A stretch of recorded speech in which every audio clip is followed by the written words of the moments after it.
do first?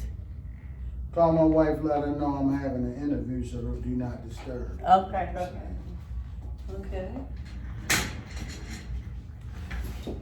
Oh, I like the lighting in here too.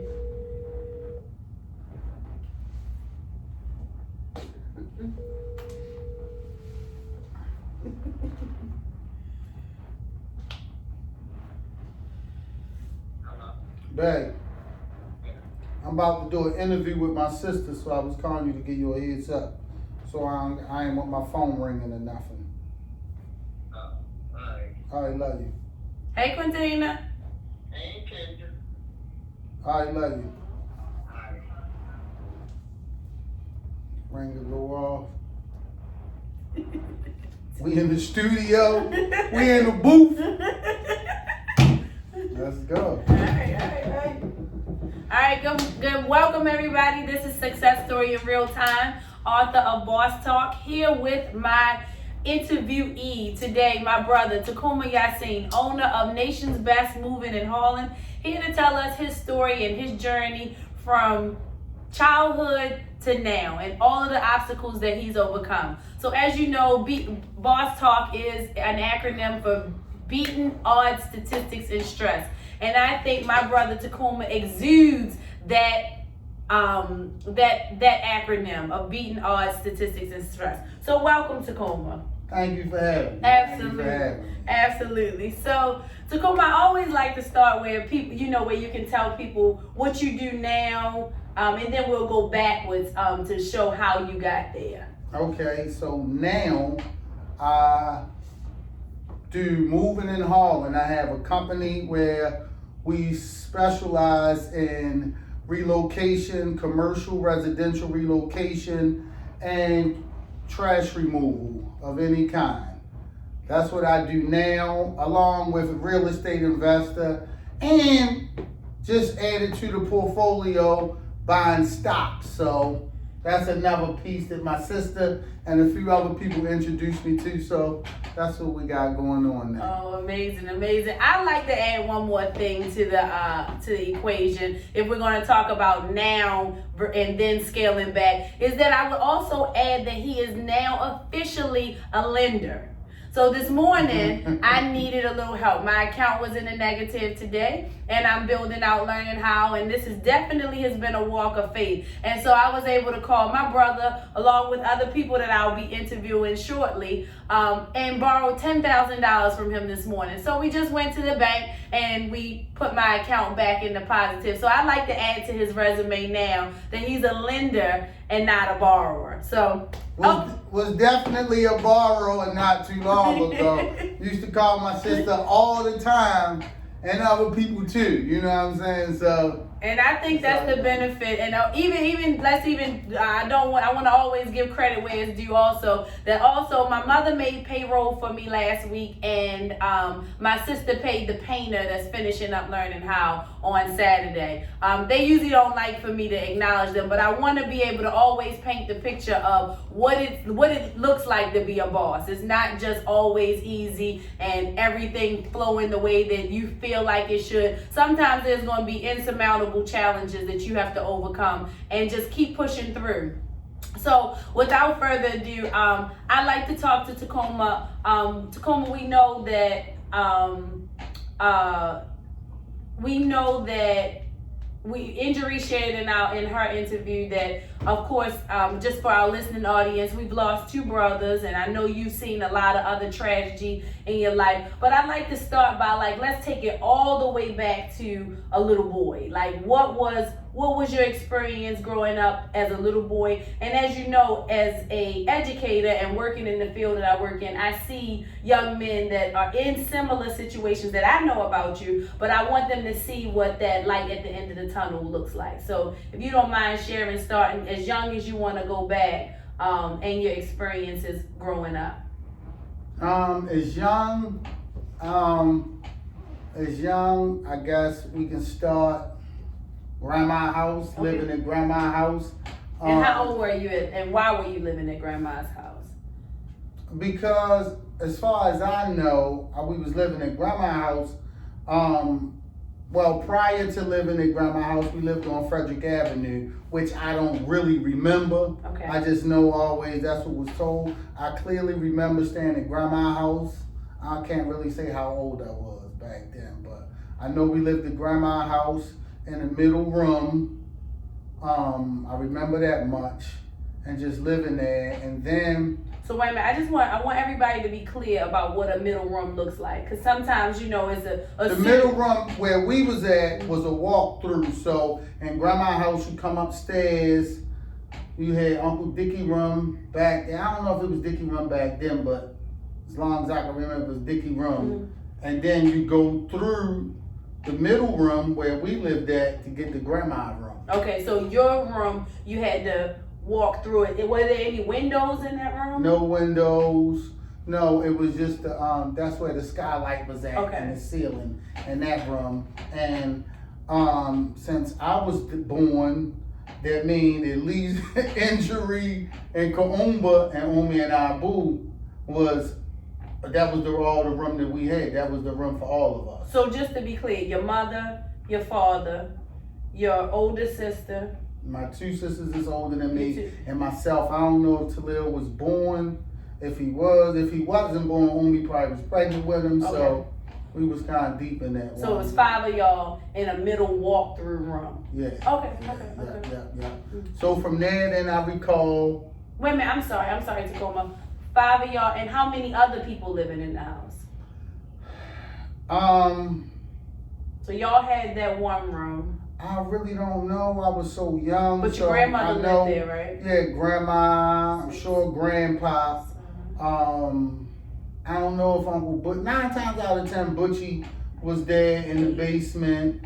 And then you said Joni, unless Joni and them had their own place at the time. Dickie always lived there. Okay, so 9 you sure of so Easy, far. definitely. How many restrooms? One. I'm just, One. you know what I mean? Yeah, I have yeah. 2 bathrooms in my home right now. I got My you. daughters and I fight over that, and it's only 3 of us in there. Yeah. So I just want our listening audience to be clear about Okay. 9. You know, our reality is our own reality. Yeah. So, you know, I'm just, okay, I'm Yeah, I sorry. got you, I got 9's you. 1 bathroom. Okay. Yeah. So yeah, that was Grandma's house, and then I remember we moved to Fairmount Street. I remember living in Fairmount Street. I don't exactly remember the move, but I remember living on Fairmount. I remember that like plain as day. Mm-hmm. And that's where the hustle started. That I remember. That's where. So the how hustle, old were you? I was 7 when we moved to Lexington Street, so I was younger than 7. Okay. I was younger than 7 because my birthday, I turned 7 when we moved, once we was living on Lexington Street. Okay. So I believe we probably was at least 2 years maybe, Okay. I'm guessing, in Fairmount Street. So about 5. Yeah, I was So saying the about hustle 5. started at 5. I know the hustle started when I was living there. I don't know exactly how long after I was there. 5, 6, Yeah, but I before remember. 7. Yeah. Okay. Before 7 because before 7 definitely. Because I remember we would, like the clam man used to come around and sell the clams. We never got the clams or whatever like that, but all the shells Were that there he would any discard. reason why you all didn't?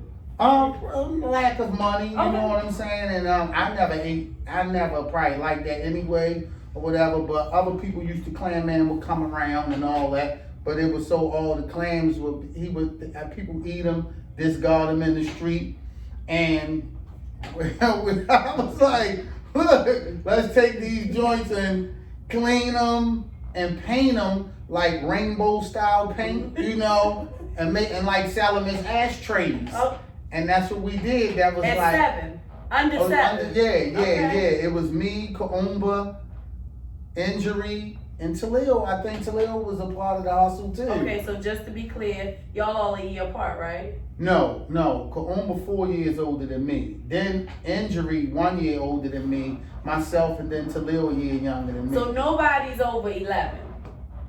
No. I just want to be clear. Not at all. Where these Not at entrepreneurial all. ventures No, start. Yeah. Okay. Definitely, we was all under 10. Under 10, might have been under double digits. But yeah, we was all under that age, and it came from, I guess, so many people in our family, as you know. But the one that I seriously knew about was my father. Okay. You know, so. And tell us more about what you mean by, I'll get to that. I'll get to that okay. part.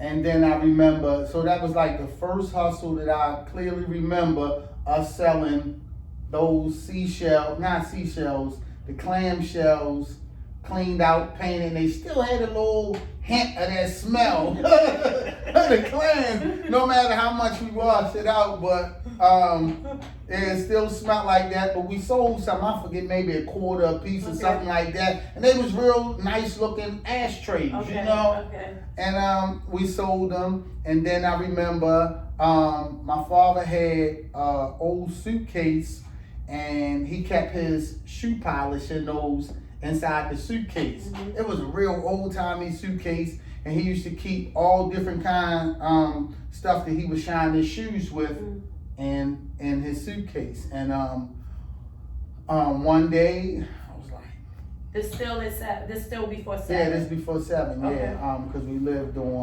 still on Fairmount So I'm Street. glad the statute of limitation of child labor laws, we passed that. No, it wasn't. It ain't like nobody took me out to hustle. I wanted to make some money. Okay. So I figured, like, I slid out one morning, early one morning, like, you know, and back then a lot of older men wore dress shoes and stuff like that. And excuse me, sir, can I shine your shoes? You know, shine your shoes. And they like, hey, go ahead. So I didn't really know how to do it that good, but I did it good enough where I started getting a little clientele, I guess, and I was doing people's shoes. Might have did it like on Saturdays or Sundays or something before Umi and I Boo would wake up, right? And was shining shoes and all. And then my sister Injury, a year older than me, they used to, lean on me all the time and was stronger than me, saw I'm making money and was like, I want in. And she was 9 at the time. She only a year older than me. Oh, so she was 8. She 7 or 8. Yeah. She a year older than me, so a year and some months. Sounds So vicious. yeah, she was. You know the stories. But yeah, so she pushed up on me one day and was like, Tacoma, I'm going with you. I'm like, no, I just look out for you when I get back. No, I'm going. I want to make some money. So I was like, all right. So I remember clear as day, we was over across the street from Jones Tabernacle, which is across from Central Baptist.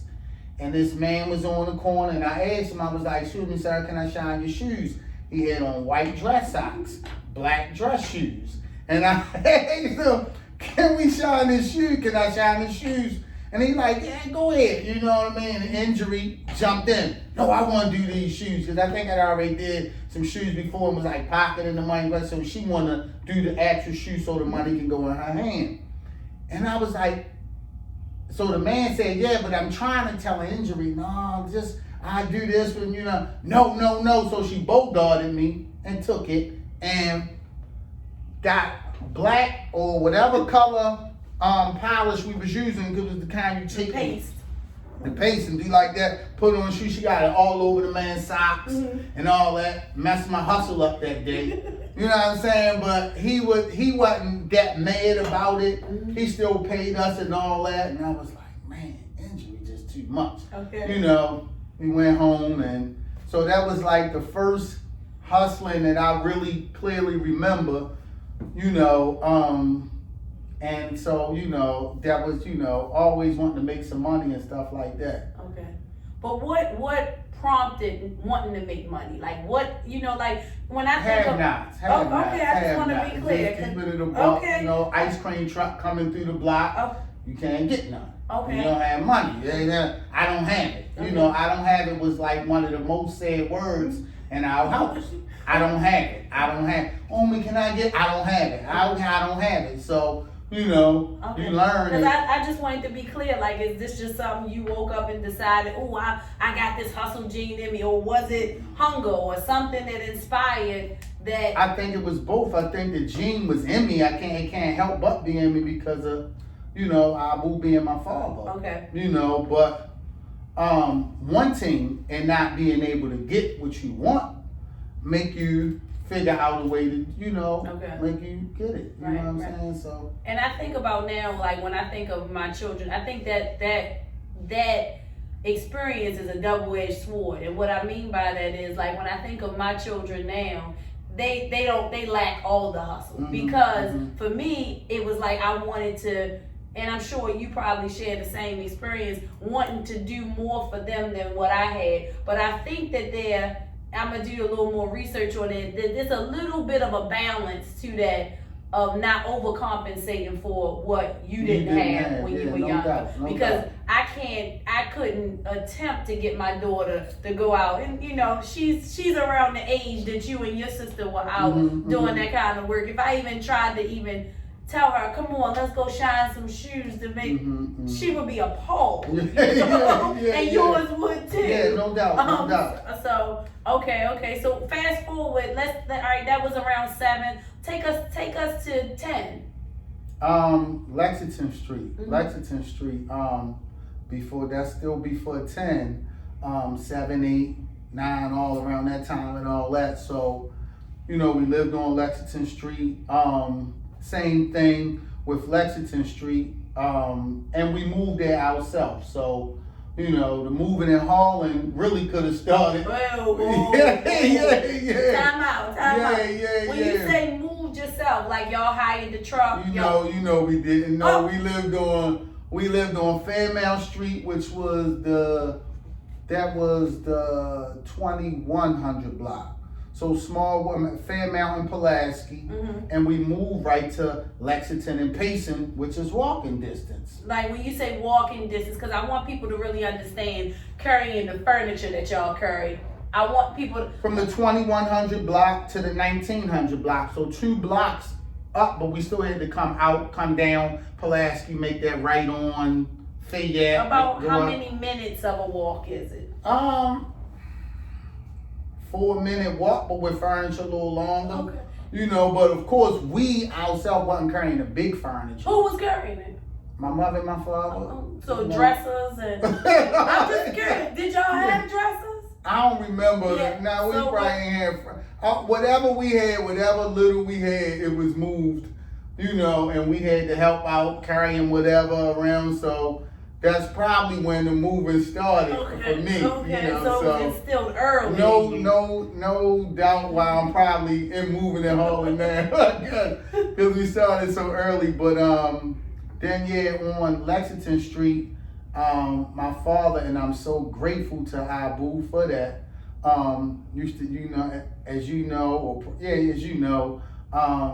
used to always tell me, Tacoma, you going with me. As the hustle. My father was a flat-foot hustler. For whoever don't know, my father was a flat-foot hustler. So any and everything for whatever season it may have been in. Any and everything legal, right? Yeah, legal. Yeah, Just making sure flat-foot hustling. Everybody don't know that term. Yeah, well, my father was a flat-foot legal hustler. He did no illegal hustling. He was scared. He ain't break no law. Mhm. So what types of things? would you sell? Summertime, incense, sweat socks, body oils, earrings, perfumes, any pocketbooks, anything that would accommodate the summer, anything that has something to do with summery stuff, sunshades, anything you can think of that could possibly people will wear in the summer, sweat socks, all that kind of stuff he sold in the summertime. And wintertime, it was skull caps, scarves, thermals, all that kind of stuff. What about summer, when it rained? rain, umbrella. He always check the forecast, see what the weather gonna be like. He looking, it's gonna rain today. Let's go get some umbrellas. In addition to whatever else he was already selling. And we would catch the bus, the number 20 bus on Baltimore Street. We would catch the number 20 bus downtown because all the wholesale houses was downtown during this time. And we catch and he'd be like, Abu, like he really put me on or something. I'm gonna take you down to these wholesale houses. I'm gonna introduce you to the people. Like he really put me on to some Sir's plugs or something. You know what I'm saying? So he like, I'm gonna introduce you to these people, and we go in there, and he introduced, this my son. You know what I'm saying? And at the time, I'm thinking it's something big.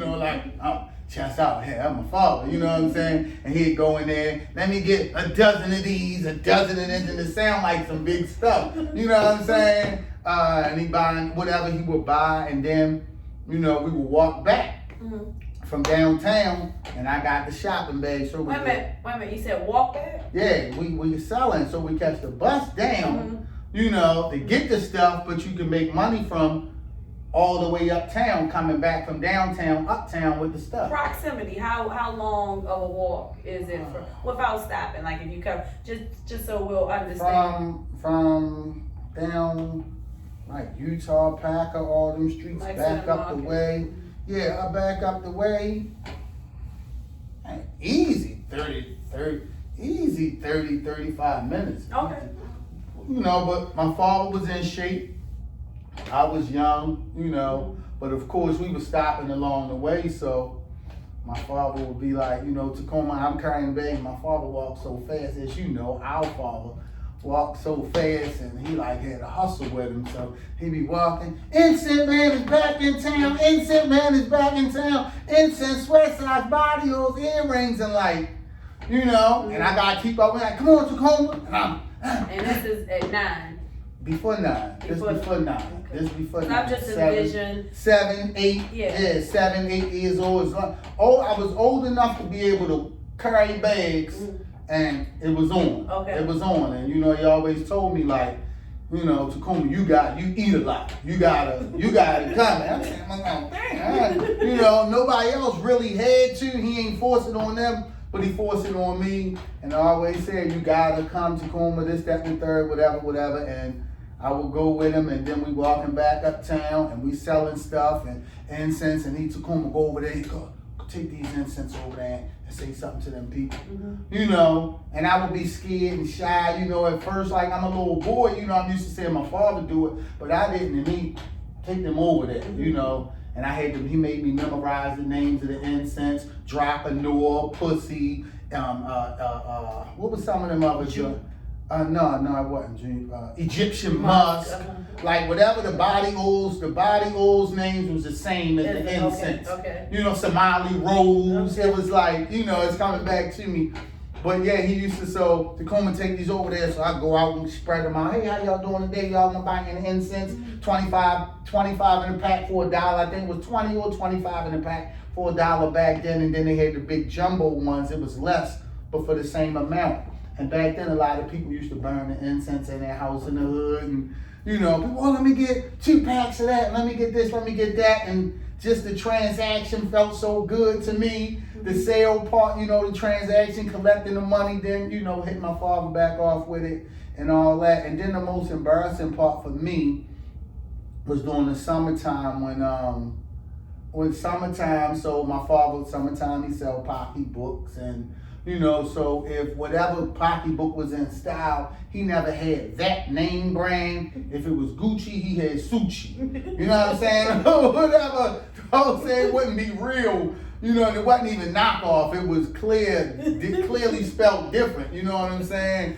And so we would be walking and stuff like that, and he'd be like, Tacoma, see those girls over there? You know, and it'd be girls like my age, you know, and this during summer break. You know, where everybody else outside playing and having fun. He got me with him, and he pushing up on me like, Tacoma, take them over there and sell them to them girls. And I was like, no, bro, like I was kind of scared, like embarrassed to be selling some stuff to these girls. Gucci. Whatever it was, yeah, it's just like, I was cool selling to adults and all, but not people my own age, my peer group, and then girls at that, you know what I'm saying? And I was like, take that over there and sell, like, it was, you going to do this, so. Excuse me, Miss Young, excuse me, how y'all doing? They like, hey, how you doing? You know, the smiles and all that, so that warmed me up a little bit now. And so I got pocketbooks for them. They, mommy, you know, in the door, mother come out. My father was an excellent looking man, so that really helped with sales. And I went 2, I went 3, and we sold it. And then my father told me that day, he was like, Tacoma, women are the one that spend money. Women always spend money. Always cater to women. You sell to women. They the ones that buy. Like men don't really waste too much time with them unless they with their woman. He told me this as a kid. In your business now, do you see that to still be true? And yeah, definitely. Women always, because mainly the business I'm in, they can't really lift much. Okay. You know, they need stuff put together, taken apart. They really not too handy with all that. For the most part, even if they are, women really don't want to do that kind of stuff, so they hire us. Men, yeah, they're a little cheaper, they don't, Okay. and they will stunt for their women though. Okay. Like Abu told me, Okay.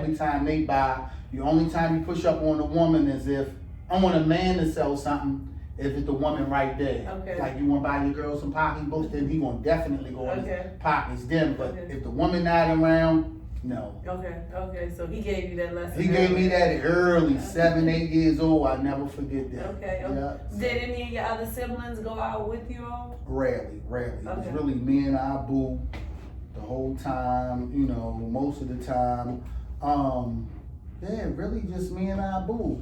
And then I remember he had a buggy. If not a buggy, this joint was so old time, it was a baby carriage. This was in the early 80s, but this joint looked like it was from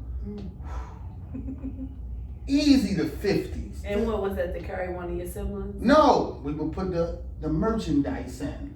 We would put the merchandise in, and it was a big old baby carriage, sat up high. Now that I'm thinking about it, the wheels was up high. This was like, and it was something if you had it right now, it would be an antique. You could probably get some real money for it. Okay. But it looked crazy back then, you know what I'm saying? And we would have the stuff laid out in there, right? We had the stuff laid out in there, and then you gotta put the thing down that will cover the baby, the sun from the baby, push it all the way down so everybody can see all the merchandise in there, you know what I'm saying? So that made it better than stopping with the bags and gotta take stuff out. Everything was laid out in the car. So can you imagine when he saw that for sale, wherever he saw it, his vision, because he knew it wasn't going to be for a baby. His vision of what he saw, and maybe that speaks to how we can see potential in projects that people can't see potential in. I know you and I have gone in properties, and we going out here and start saying, oh, this only need this, and this. And I think, it must be in our DNA that he could see he had a vision. a mobile merchandise cart when everybody else saw an antique ass stroller. No doubt. First person I ever saw sell food. Now it's been done years later. I saw it, but the first person I ever witnessed sell food out of a vehicle was my father. What do you mean, so? One day, you know how Abu was, money funny, his back against the wall. He got an idea, I'm gonna fry some fish, make some devil eggs, this, that, and the third. And we going out and selling it. Like, in the back of his vehicle, and everybody knew him in the neighborhood, Mr. Tony, so he out there got the fish dinners, y'all. Fish dinners, devil eggs, this, that, and the third. And we selling, and everything he did, it's sold. Okay. Everything he did is sold, and I think that's the beginning of. That was the beginning of me hustling and learning how to hustle and, converse with clients about stuff and all that. And then I just want to make sure we clear. I know we said this in the series with injury that you all didn't qualify for any assistance or anything. No. So those fish sandwiches that he was making, he was using his hard-earned money or the family's hard-earned money. Yeah. Money he done had. My bill money, the same way we do now, like hustle with bill money, motherfucking rent due. But before that rent getting paid, we're gonna flip this on whatever we can do, you know what I'm saying? Right. So Okay. It would be, it might be some money, a bill due or whatever. And he like, man, his back against the wall, he gonna go buy the dozen of eggs, the fish from down Highlands Fish Market, clean it up. Season it, fry it, bang, bang, potato salad, make it look pretty, take it out, and people was buying it. And it was, and that's how he flipped his little money or whatever like that. Well, this makes me think of several funny stories, but one I want to share is, I don't know if it was you or Injury that shared this story with me about, I know y'all didn't get free lunch. So he packed lunch for you all every day. And I think that speaks to the caliber of parent that he was, even without having much, right? That somebody will prepare lunch for their children. Can you explain to us what those lunches were? Yeah, I really would have loved to have school food. You know what I'm saying? But of course, we was raised Muslim. We couldn't eat no pork or nothing like that, and that's what the school served. A lot of times, some days it wasn't, but he wasn't taking no chances. So Abu was serious with it, told the schools, you know, we can't. So he used to pack, you know, a lunch for us. And my lunch every day was peanut butter, and we couldn't eat jelly because it had sugar in it. So honey, peanut butter and honey on wheat bread. So, you know, all this healthy eating on the people that's in style now. My mother and father was doing this, as you know, back when we was kids, you know, and some days they'd wake up, we're gonna be vegetarians. I'm like, we already ain't eating now. You know what I mean? Now we vegetarians for a while. Like, what the, you know what I'm saying? But, so yeah, he would pack, and it was brown paper bags, and some days the bags be bigger than the other ones. So, you know, I go to Bentlow Elementary at the time, and I got back to school with this big brown bag. You know, all it had is a peanut butter sandwich with an apple in it, bag big as I don't know what. And I got back to elementary school with it, you know. And that's what, and then I think, so like to make stuff work for me, my mind started working during this time because I really didn't want that lunch. And I wanted the lunch at the school and all. So that's when other little thoughts came to my mind, and you know, how I'm gonna get lunch and all that. And at Bentlow Elementary. And just make sure I'm clear, what age is this that you having to think about what you gonna have for lunch? Second, third, whatever, second. Because Bentlow only went up to the third grade. Okay, so 8 now. We at 8. Bentlow went up to the third grade, so 8. I was in the second grade because I was still in 7. Whatever, I don't know. Okay. All I know is I was born in July, so I don't know if that make a difference. September, okay. Huh? Yeah, so yeah. You Oh, okay, all right, cool. I was in Miss Register class in second grade. Never forget it. I'm in Miss Register class, and I used to go to school with these big brown bag lunches and all. And in school, when before school start, everybody in the building, inside the building in the cafeteria area playing and stuff like that. And it would be like, it was mixed white and black, because a lot of kids, the white kids were shipped through the bus up to Bentlow Elementary. Okay. You know what I'm saying? And they had lunch boxes. They had real lunch boxes, you know, Incredible Hulk, Super Friends, you know, all that kind of stuff. They had pretty lunch boxes and food in their lunch box, you know. Mother have a sandwich, ham and cheese or whatever, you know, split down the middle. Might have some tasty cake, got the little inside the thermos. The thermos got the Kool-Aid in it and all that. So I come in and I'm scheming like everybody else playing, and little kids, you know, just sit there, stuff down and just ripping and running, playing around, and I'm like, wow! And I snatched one of the lunch boxes, walked from the cafeteria to the bathroom, you know what I mean, switch it out. You know, take my sandwich, probably throw it or whatever like that, or just, I definitely had to take it out of the lunchbox because the lunchbox don't belong to me. Right. You know what I'm saying? And put it in my bag or whatever like that, and then now I got lunch. Somebody else short on a lunch. You know what I'm saying? And I was doing it so once I got away with it that day, it was like every day that was my hustle. And then it got a little hot doing that. I remember that, like people had to wild up and put their lunch boxes down like that. No more something, man. And then I found the lady, you know, I told you this story where I think she was a kindergarten teacher. She had a aquarium in her room with the snake skin. Like she was teaching, it was something to teach the kids how to count. The snake shed the skin and all that kind of stuff.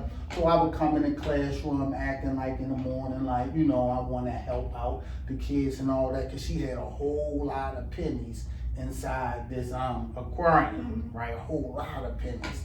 You know, at least it looked like a whole lot of pennies to me at the time. When you're hungry. Yeah. So, and lunch tickets was 40 cents back then. I never forget. And of course, we couldn't get free lunch because for whatever reason, they say our parents made you much money. I couldn't tell by the way the refrigerator looked and stuff like that, but it was what it was. And so I would go in there, act like I'm talking to the kids, showing the kids something about the snake skin, and I peek and see the teacher ain't looking. Wow! Take my hand down in there real fast, grab a fistful of pennies and throw it in my pocket.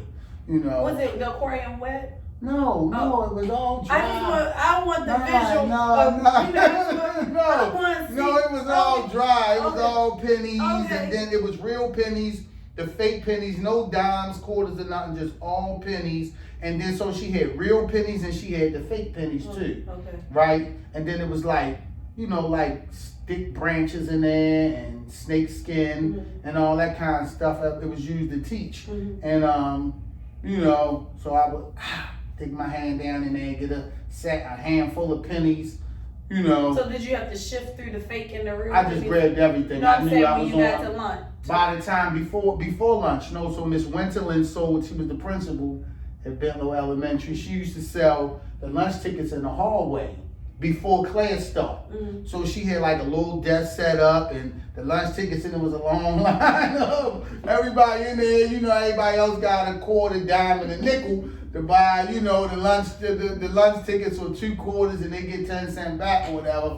So wherever my spot was in the line, you know what I'm saying?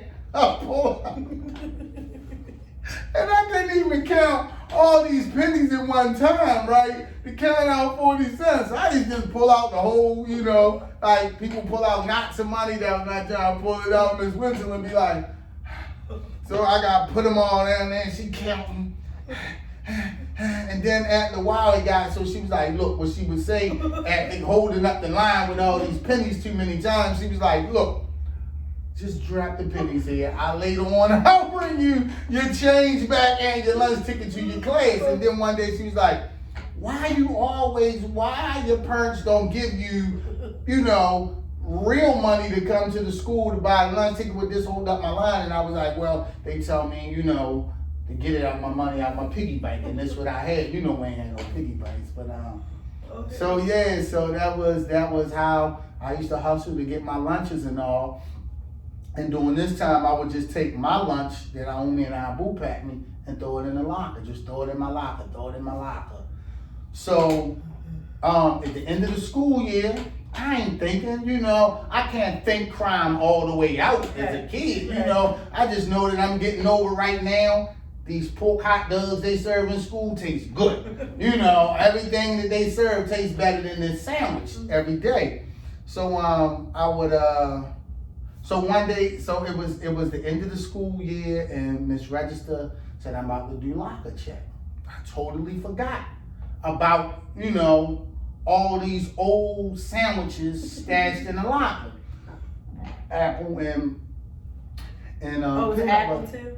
One apple and a peanut butter and honey sandwich on wheat bread. You know what I'm saying? Everybody else, when they eat peanut butter and jelly, it's on white bread with peanut butter and jelly. So I'm eating, you know what I'm saying? And then I was tired of the same sandwich every day. So, I made it. I got my lunches how I liked. And so until Miss Register went out and did locker check. So it was like you automatically pass, but you get an extra sticker on your report card. You get like an extra sticker or something for clean lockers. Okay. Man, she came back and I'm so happy that we all joking and playing in class. And she came back in and she was, your locker was a mess, and your parents preparing food for you and you just throw it in a locker. And I was like, oh my God. She was like, I'm calling your house today. And I was like, oh my goodness, because I knew the type of punishment I would get. Period.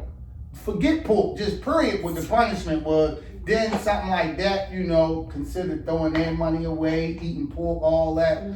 So yeah, she said she was gonna call that day, school, and back then you had the house phones, you could unplug them. So I'm like, she probably hit the house around 7, so I unplug all phones throughout the house, you know what I'm saying? So we don't get no calls. And you know, Kaumba being older, she already getting phone calls and stuff like that, so she might have saw it unplugged, plugged it back up. So I never forget, we sitting at the dinner table this day. We had fried fish. So your family ate dinner together? Yeah, we did. Yeah, without anytime we had dinner, we did eat together right in the house. Abu sit at the head of the table, say the prayer in Arabic, you know, great blessing of food in Arabic. And you know, this was a better day. We had fried fish, something else in cream style corn, you know. And one of my favorite meals still to this day. yes. So and the phone rung while I was eating dinner. Man, the phone rung and it was like, Abu, you know, somebody went and answered the phone and it was like, I was praying that it wasn't her, but knew it was Miss Register. And Omi answered the phone. That's what it was. Omi answered the phone and came back and was like, I just heard a what? Takuma, what? I'm like, damn. I try to eat my fish up a little faster because I know it was going to go down, you know, but really lost my appetite or whatever. And then Omi came back and then, Takuma, you know, she always yeasted shit. And the way she would say it, knew how to push our boot buttons to make them jump down my ass. The lunch that we provided for you, Takuma, you threw it in the locker, Abu dropped. What? You did what? And I'm like, you know, I can't say nothing. I'm like, I'm caught straight up. So he like, so if you wasn't eating the lunch that we gave you, what was you eating? I was like, most of the time I didn't. Nah, Takuma, no. I know you eat, you greedy, this and that and that. And I was like, he's like, so you was eating pork? I said, no, Abu. You know, the days they had pork, I would eat. The days they didn't, nah, you know what I'm saying? So I got a serious ass whipping that day.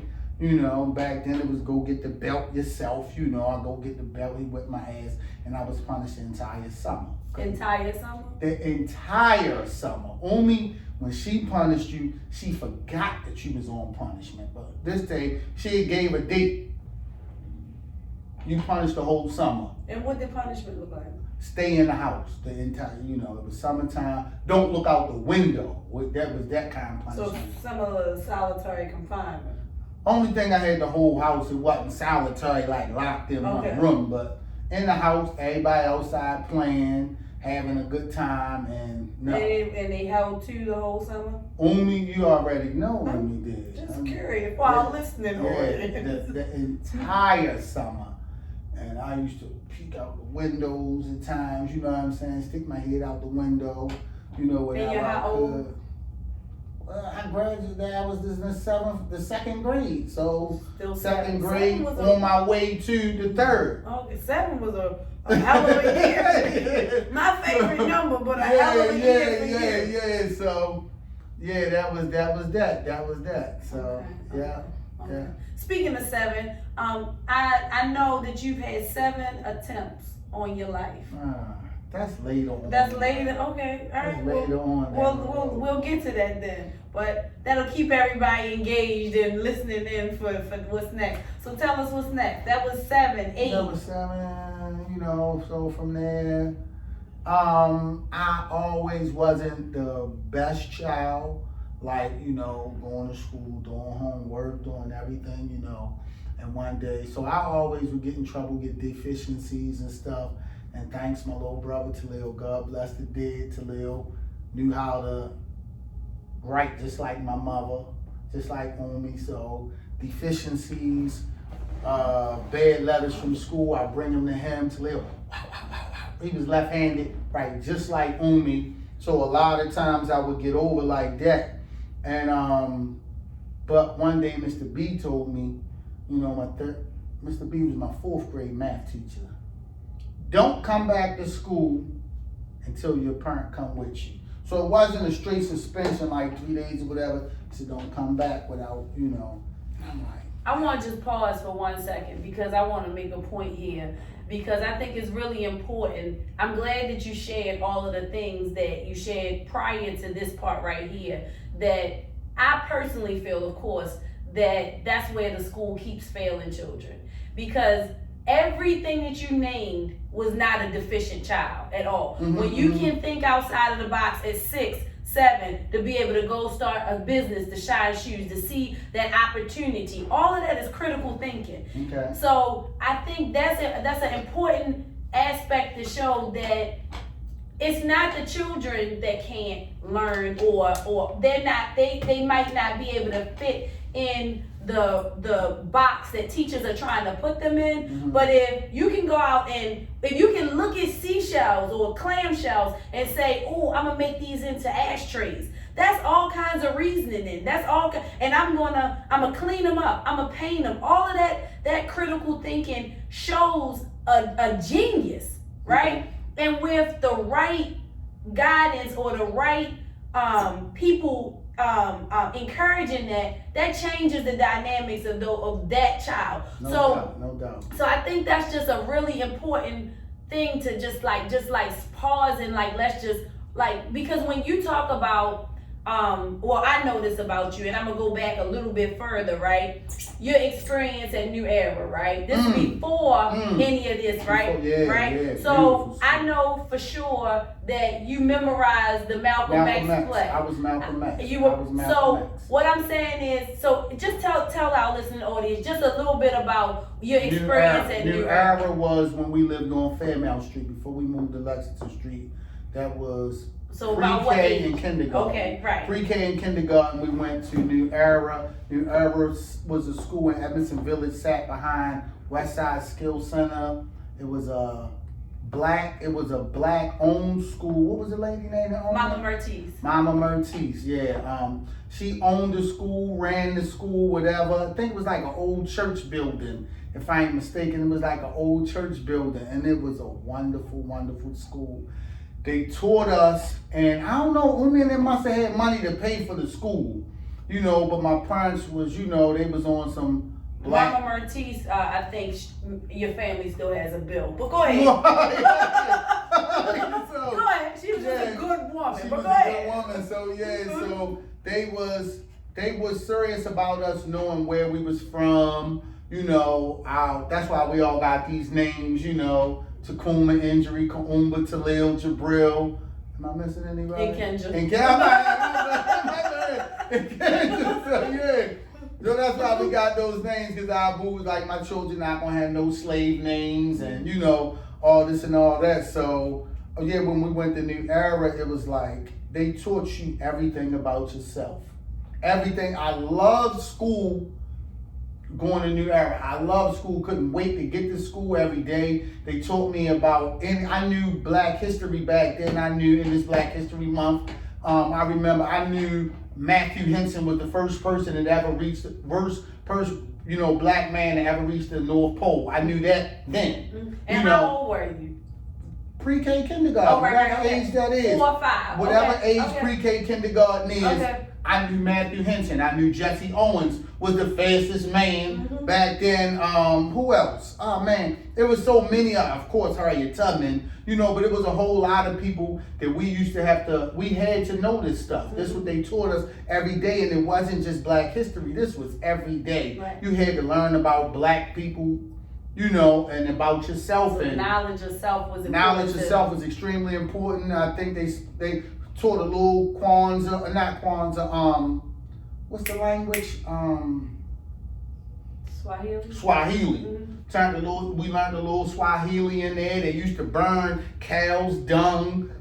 And it was like a lot of African cultures that were taught at the school to remind us of who we are, where we come from, because we was, of course, taken from our homeland, brought over there. And we learned all that, and I love school. And then I had they gave me the role, as to play Malcolm X. Out of everybody, I was picked to play Malcolm X, and I would play Malcolm X all the time. And so they had it set up like who my wife was, because Malcolm had a wife. So I was Malcolm, I had a wife. And then the other people like Malcolm Helpers, the guy that killed Malcolm. So we would go and we would do the plays for for everywhere, and like people loved it, and I had to memorize what Malcolm used to say, and in there I remember he would say, I don't eat no pork, I don't drink, I don't smoke cigarettes because it mess up your mind, body, and soul. So I had to say it just like Malcolm, and of course, you know, Abu was working with me, say it right, you know, on me, you know what I'm saying? He was happy. That was one of his happy moments for me and all that, and proud father moment, you know, his son out there doing that, and I would win everywhere I went. Everybody could standing ovations. And then when we went to CCB, that was the biggest one. You know what I'm saying? CCB, to go out there and do it. And I was ready. I'm going. Then as soon as they opened up them curtains, and I saw all these people in the audience, I froze up. I was like, I can't do it. So they was like, what? No, like, well, you got to. Like, we in front of everybody. This was been planned out the whole time and all that. I can't do it. I can't do it. So the dude that killed Malcolm, the one that used to, you know, shoot me all the time whenever, you know, he's like, I know Malcolm, you sure you got... He watched my role the entire time. He was the same age? Yeah, we was classmates. So wait a minute, I want to drill down. These are 4 and 5-year-olds remembering lines from poems, because it's something that not poems. A play. I'm sorry. That like just think about that now. Like, you know, that a 4 and 5-year-old remembering that much, and it was because it was something I wanted to learn. I wanted to learn. I was so excited imagine to learn if about school it. stayed like that. Where it's all student directed, where the children want to learn. That's never going to get you a deficiency. Never. No. Right. I was A1 in that school. Right. I did excellent in that school, and ever since then, and it sounds crazy, you know, but the truth is the truth. Ever since I left there, all downhill. Right.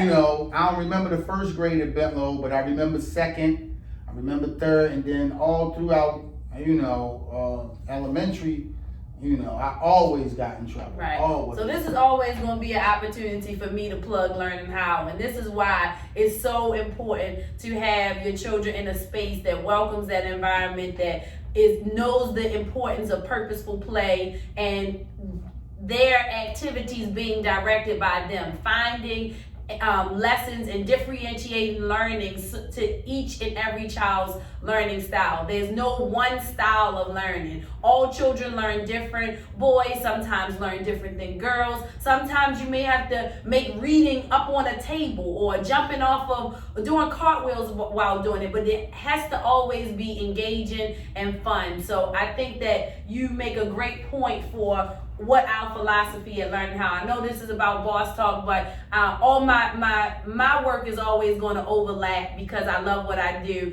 And so I think Takuma paints a good picture of why those experiences are so important. But we're going to go on to finish on about your journey. Yeah, so Mr. B was my teacher, told me don't come back without a parent, whatever. I came back. Of course, I used to be one of the first children in school because they served breakfast.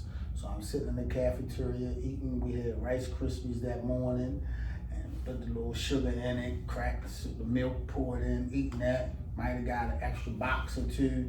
And Mr. B stepped in the cafeteria and saw me and was like, Takuma, didn't I tell you, you know, not to be back up here without your parent? I was like, you know, I'm quick thinking, and I'm like, my father, Mr. B, my father said he can't take off work and I can't be in the house, whatever. Something I ran on him, he wasn't going for it. So Mr. B called home. And my father said, what? And Mr. B didn't tell you? No. And sure enough, I had to walk home.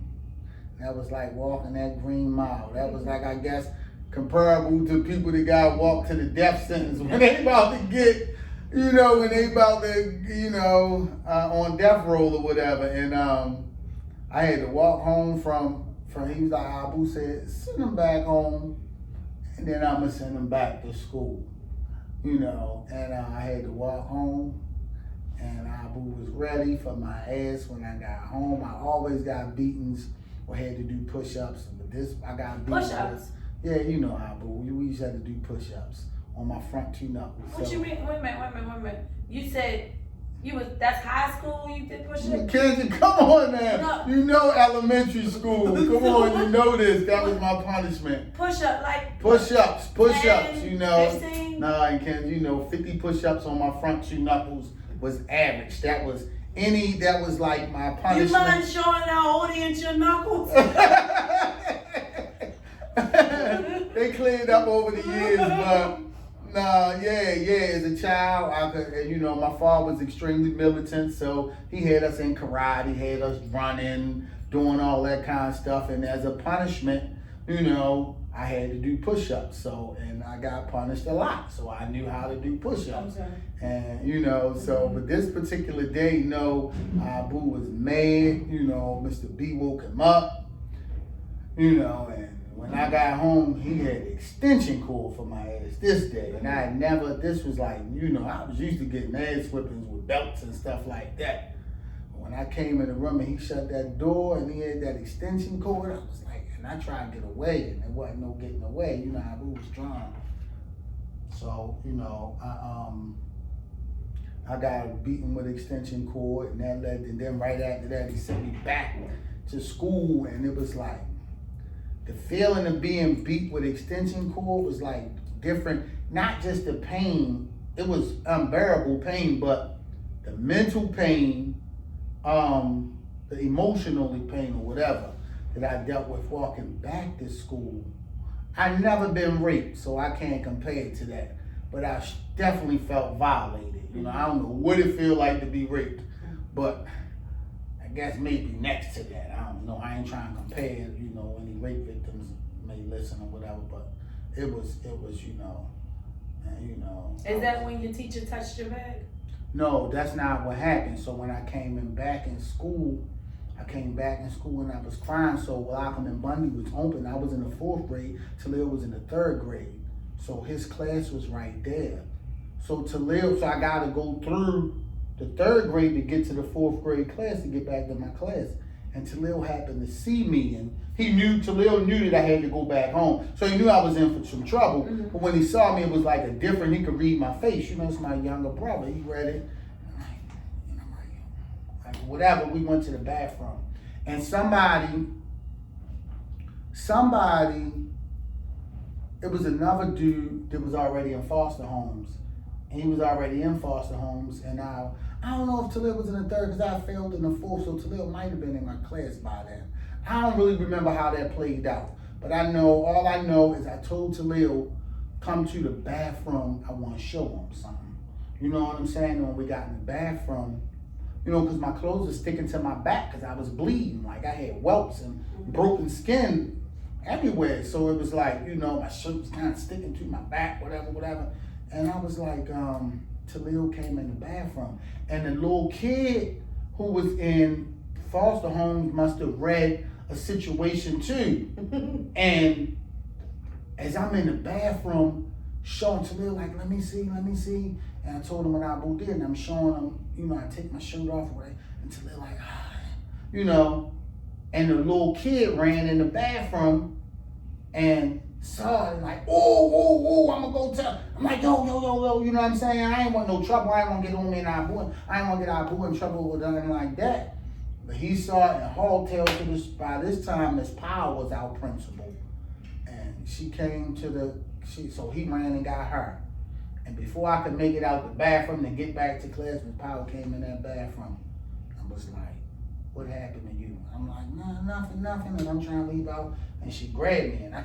Like that, and she grabbed the joint, and it was like, she was like, oh my goodness. She was like, no, baby, you gotta show me, whatever. And wasn't trying to snitch on my father, but it wasn't no getting past that. And she saw that, she bust out crying. She fussed Mr. B out for even telling on me. Mr. B felt horrible after that, like horrible, and then, of course, Child Protective Service came. They took pictures of my body. It was like a big thing. Took pictures and all that stuff, and they interviewed everybody. They wanted to know about everybody in our house and what goes on in our house. All of us went to school together, so Kaumba injury, me, so they got me in the office. And they talk, they record everything. Now, what happened, and this and that, and what goes on in your house daily, and, they want to get all up in your business, you know what I'm saying? So that's what it was. And then they called Talil, and I remember this man, and he called, and I had said about the push-ups or whatever like that. Like normally I don't get beads with extension cords, you know, just with a belt, you know, whatever I do. He's like, push-ups? Yeah, I do push-ups. Like, push-ups? Yeah. So they called Talil. So Talil comes to the office, and the man was like, you do push-ups? He's like, yeah, I do push-ups. He's like, I can do. So the man like, you can do push-ups? So they're like, yeah. So Talil showed him, like, how many? He's like, 25 push-ups or whatever like that. And Talil banged it out, and the man was like, we ain't had to do that many when we was in, he must have been somebody was in the service or something, right? And Talil bust them out, like bang, bang, you know. And yeah, so that you know, they had to remove me from the house, that, you know, they had to remove me from home and all that kind of stuff. And that was a big thing. You know, for Omi and Abu, my father got locked up, as you know, for child abuse, charged with child abuse or whatever like that. And yeah. So yeah, that was that, you know. So how long did you stay away? One night I went over East Baltimore, matter of fact. And back then, of course, as you know, we never had food in the house. Didn't have, back then I think it was Super TV, cable hadn't even came out, it was Super TV. And these people where we went at, they had plenty, it was a foster home over East Baltimore, over by what used to be Memorial Stadium. And they had this foster home, they had so much food in the house, and they had all the nice, the house was real nice, laid out. And in the basement, you know, the father spent a lot of time there, whoever he was, and they had plenty of food. And they just, you know, when I got there, he's like, you hungry, you want something? Like, yes, I wasn't shy, you know, they had cheeseburgers that day. And I know I ate, and he was like, you know, yes, I take some more. And the father was a heavy-set man, so it was funny to him. He's like, oh, he eat like me, I like him, you know what I'm saying? So I'm sitting there eating, and he went, yes, I do. You know, I was just eating because I don't know when it's going to run out. You know, I got to go back home, and it ain't plentiful over there. Storing up like a camel. Huh? You was storing You up got like it, a you camel. got it. So the next day, so the lady was Kathy Addy, Miss Kathy Addy, and she was a big woman. So Umi used to call her Fatty Addy. She came because she was the one after all the schools that they took me. I went with her, and she took me to their house. She was a social worker. Yeah. Okay. So she came to pick me up that morning, and she was like, "How was it here?" And I was like, "It was good. It was nice. You know, they had toys, they had food. It was like, you know."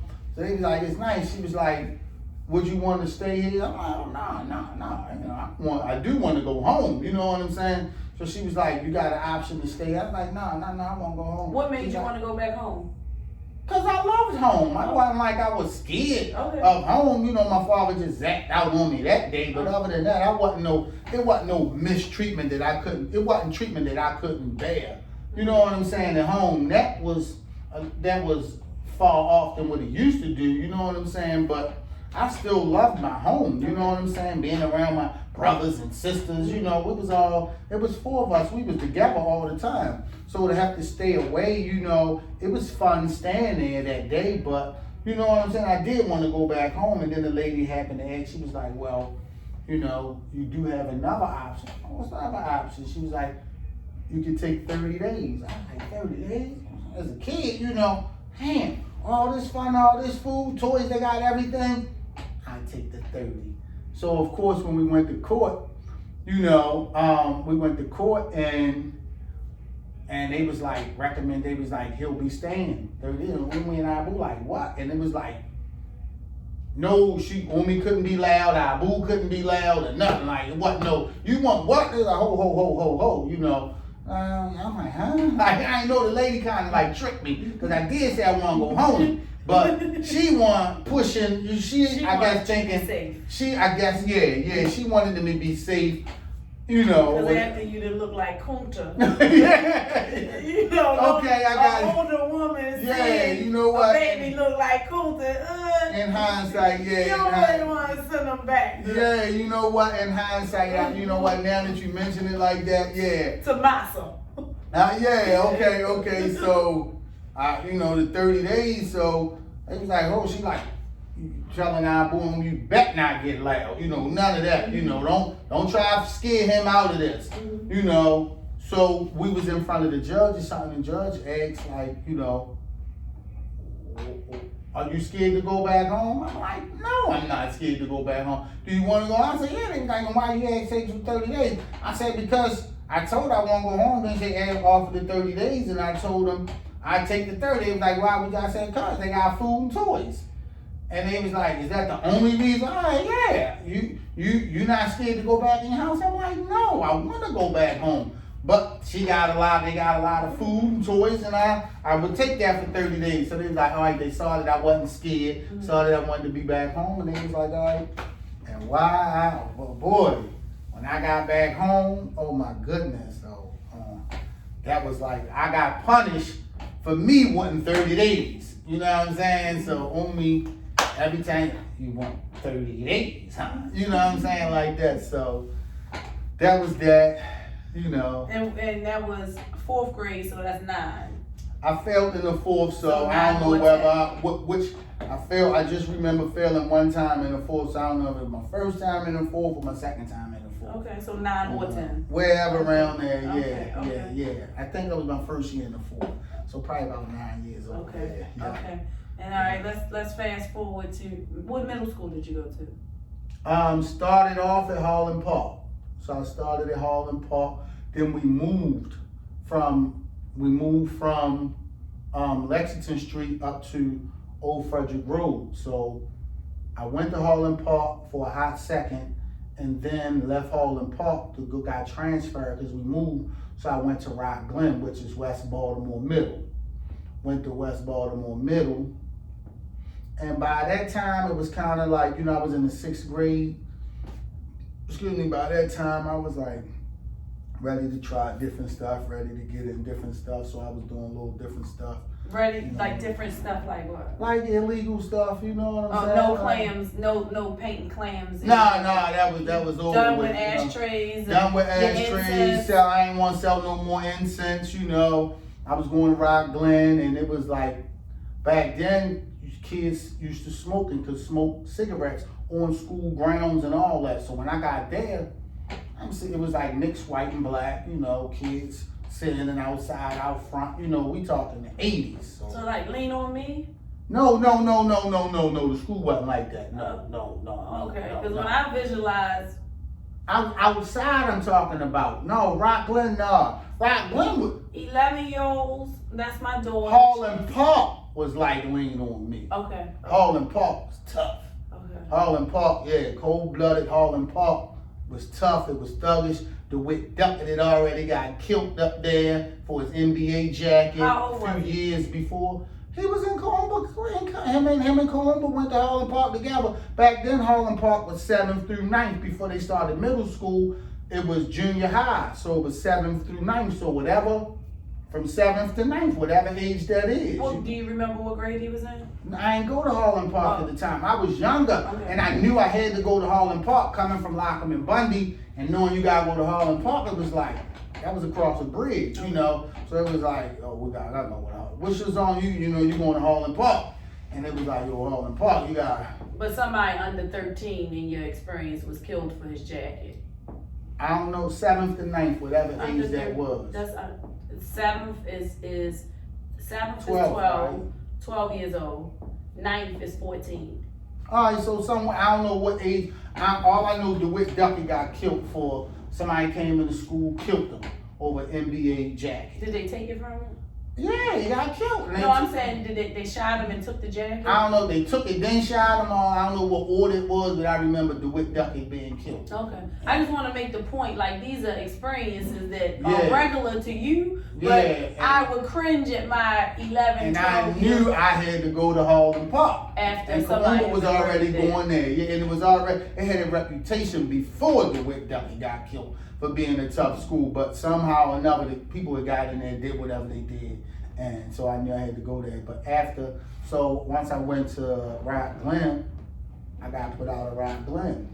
Cause I used to get in, so we would leave out. That's when I got my experience with, you know, I caught my first charge, matter of fact, in '86. I caught my first charge. I was supposed to have been 11 in 6th grade, but I was 12 because I failed in the 4th. So we was breaking in houses. We would cut out of school up Rock Glen, you know, back all up in there. They had off of old Emerson Avenue, all them streets back there. It was real big, nice houses and stuff like that. And, you know, we would cut out of school. The dudes I was hanging out with,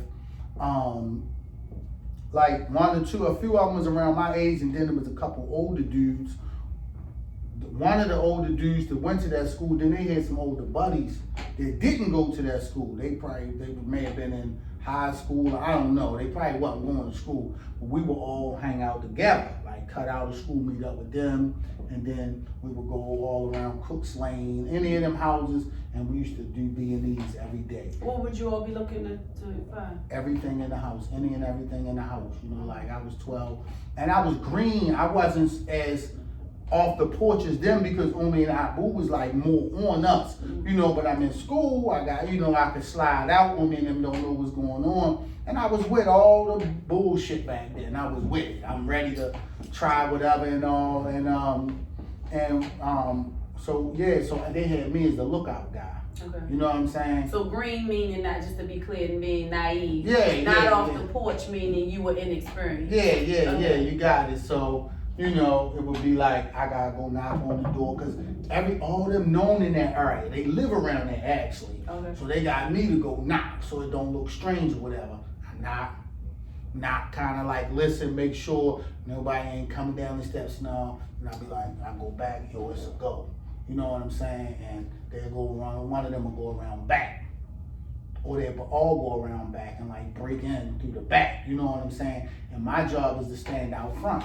Or sometimes they unlock the front door and then I come in, you know what I'm saying?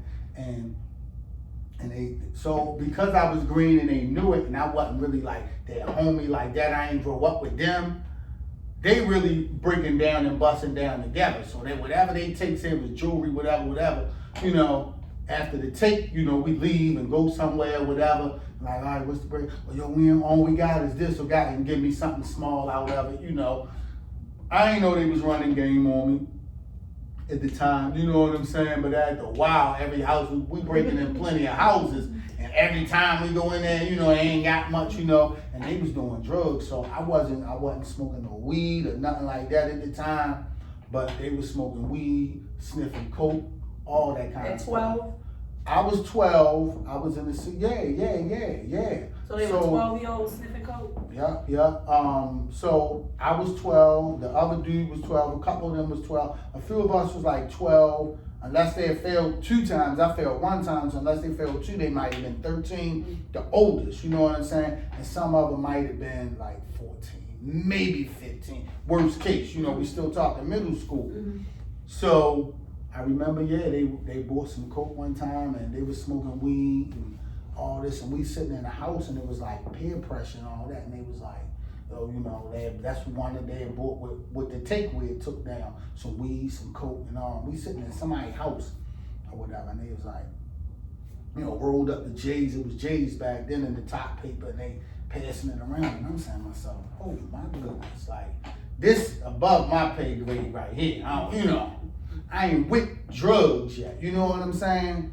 And they handed me the weed, you know, and I watched everybody as they hit it, and it came, so it was like, hit it, then hold it in like that, and then blow it out. So I was like, in my mind, I'm gonna act like I hit this motherfucker. So in my mind, I'm already gaming, like, all right, when this shit come around to me, I'm gonna just grab it, and then like, but I didn't never inhaled or nothing like that, and then like, and then just hurried up and passed it like this, so they wasn't paying me no mind, you know, motherfuckers already high and shit. I like, man, it's a little above me right here. I ain't gonna get caught up in that situation no more. And then I remember one of the older boys, he hit the coke and then passed it to the dude that was like my peer, that was in my class, and he hit that motherfucker like it wasn't nothing. And I'm like, damn, these motherfuckers a little out of my league with this getting high shit. You know what I'm saying? And then, So wait a minute, Tacoma, what do you think, like in hindsight, what do you think could have prevented you from doing that? Like what what do you think? Like I know for me, staying real busy. I think maybe had I been on some type of sports, or I can't say because I know what I did, but I think real busy. You know what I'm saying? You and my other brothers are the reason I kept my son so busy, because I was so afraid. Like raising him was fearful. Love y'all to death, but I did not. I raised him saying to myself, I don't ever want him to do drugs. I don't want him to sell drugs. So I mean, from sun up to sundown, we were doing something. So I'm just curious, and it worked for him. But I want to know, like, is that something that I could say, is a blueprint for other parents that's raising a son that have that peer pressure? I don't know, because again, we had our mother and father in the house. We had a mother and father. So I can't blame it on a, single parent household thing or whatever like that. I guess just, you young, peers, peer pressure, wanting to do stuff, wanting to come off the steps and do stuff, and I don't know. And sometimes I think it was a path that I had to go through to end up, knowing about certain stuff and doing stuff so I could give back later. That's how I look at it now. Right, So, I can't give you an answer as to what keep a person straight. You know what I'm saying? Well, life don't come with a book, and neither do parenting. So I'm just asking, pointers. In hindsight, I think if I would have been on a lot of playing sports, real busy, this and that and that and that, I probably wouldn't have wanted to do that, because you got coaches and you got other teammates. They look, come on, we're playing ball today, we're practicing, I had time on my hand, you know what I'm saying? And the reason why I think it's so important for me to interview people like you is because you didn't have those things and ended up successful. So everybody that I talked to that came through the same kind of environment you came through. I met a principal not long ago. He attributed all his success to being able to play football, those extracurricular sports. So for me, I think we know that works, right? So, but there's something inside of you that worked to get you here too. Like there's something, I don't know if it's, and I think there's no one answer, but I think so. Like for me, if I had to really sum it up with that, it was like I always wanted more, and that's what everybody born want to the American dream, whatever that may be to you. You know what I'm saying? The American dream for me was less than the American dream for other people because I had less. So just to have new tennis shoes, because we never had nothing new. Everything was second, third, or fourth hand. So to have brand new tennis shoes, to have, clothes at a certain time, I always been a nice looking kid, as a youth, and that was beautiful and all that, but after a certain age, it became like, just looks don't get it. You had to have some fly tennis, some nice tennis shoes, some nice slick jeans. And don't get what? Looks don't get what? Girls. Okay. Couldn't get girls after a while, the nice look, curly hair, that played out real cool as a real young. Being cute, you could get a girl. Knowing how to talk to a girl, you could get a girl, but after a while, like 12 years old, they want to look down at your shoes, you know what I'm saying? And you got on some bent up Kirby's and your shit ain't looking fly, and this motherfucker don't even look nowhere near as good as you, but he got on a leather jacket. It's because his mother and them take good care of him. He got on tennis shoes, pearly white tennis shoes. You know what I'm saying? So it's kind of like, dang, he cute, but you know what I'm saying? So motherfucker be like, yo, man, fuck that. I gotta do something to get this shit. You know what I'm saying? So my want was what I wanted. You know what I'm saying? And everybody wants stuff and they strive towards getting it whichever way. Some choose to say, I'm like an injury. She decided to work hard. I'm gonna hit these books. That was her way to escape. My way was, that's what they doing. I'm with that. Right. Give me some of that shit to sell. I'm gonna sell that. I'm gonna get my tennis shoes. You know what I'm saying? So when did you start selling drugs? 13. We lived on, by this time we was living on, after we moved off Old Frederick Road, we moved to Landville, the 2800 block, Landville and Poplar Grove. And we lived there, and there was this dude, I ain't gonna call his name. He used to be around there, saw me. You know, he older guy. Took a liking into me for whatever reason and all that, and gave me 10 bags of coke. 13 years old. He's like these. About how much older was he than you? We was living there.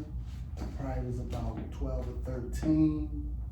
So he probably was about 17, I guess. Okay, so still a young man. He was selling. He was, and now in my mind, I know he could have been a little older too, because he had a reputation. He was known. This was Poplar Grove, I'm talking, and he was known. And he was with the dumb shit though. I thought he was a drug dealer, but now I know in hindsight and later growing up and seeing him later and all, he wasn't no real drug dealer. He probably was robbing them, and it was nothing to him. You know what I'm saying? So he was like, sure, he probably high one day. Now I know he's probably high because he forgot that he gave me the shit. You know what I'm saying? Gave me 10 bags of coke. They was dimes. They used to be in the Sillamere bags back then.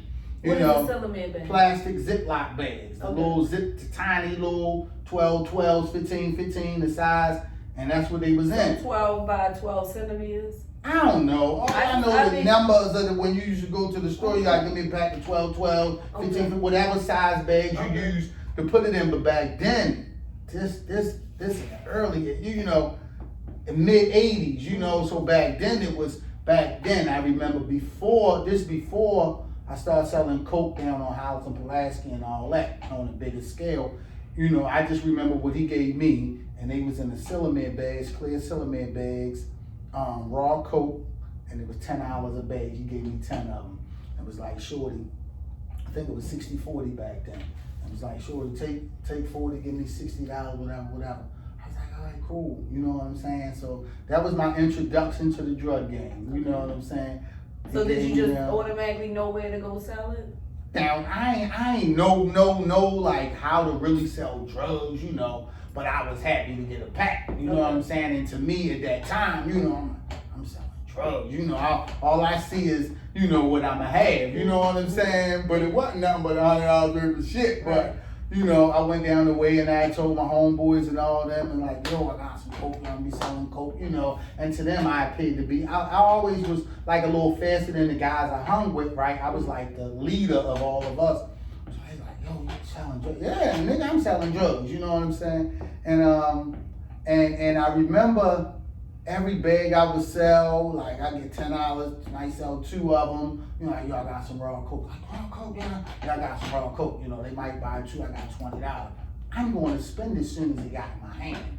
You know, so I got my boy, like, yo, let's go get some weed. You know, so we go buy some weed. You know what I mean? So by 13, you're smoking weed? Yeah, ice cream truck come down the street. I'm treating everybody. You know, I got a good heart. I can afford the stuff that I couldn't. Yeah, that I couldn't as a kid. So I'm splurging. You know what I'm saying? And we eating ice cream right there on, what the fuck is that? Smallwood and Vine. We on Smallwood and Vine. And the ice cream truck came. We high shit off weed. Me, Tweety, Snow, all of us. We outside. All of us high shit off the motherfucking weed. And the ice cream truck came and we sitting there eating ice cream. And the dude who gave me the shit walked by. And I was like, oh shit. You know, he just happened to walk by. He ain't even from down there. He from my Poplar Grove. And he said, but I ain't sure what's up. I'm thinking he about to ask me about, like, yo, where my money at? You know what I'm saying? So my heart kind of dropped because he was older than us. You know what I'm saying? And it was like, oh shit, like Tweety and everybody was like, well, you know, so I'm over there and they like, so he like, you all right, son? No. Shook my hand, I'm like, this nigga forgot he gave me something. You know what I'm saying? So, you know, that was that. And that was my introduction to selling drugs. And then after that, I was off to the races after that. When you say off to the races, how did it evolve? Brought Snuggles home. Umi and Abu put me out for trying. I got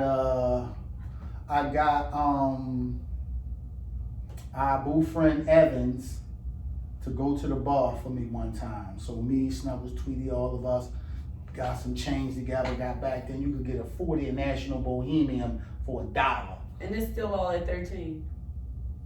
No more than 14, 13, for somewhere around that age. You know what I'm saying? Yeah. The legal age for drinking is 21. Yeah.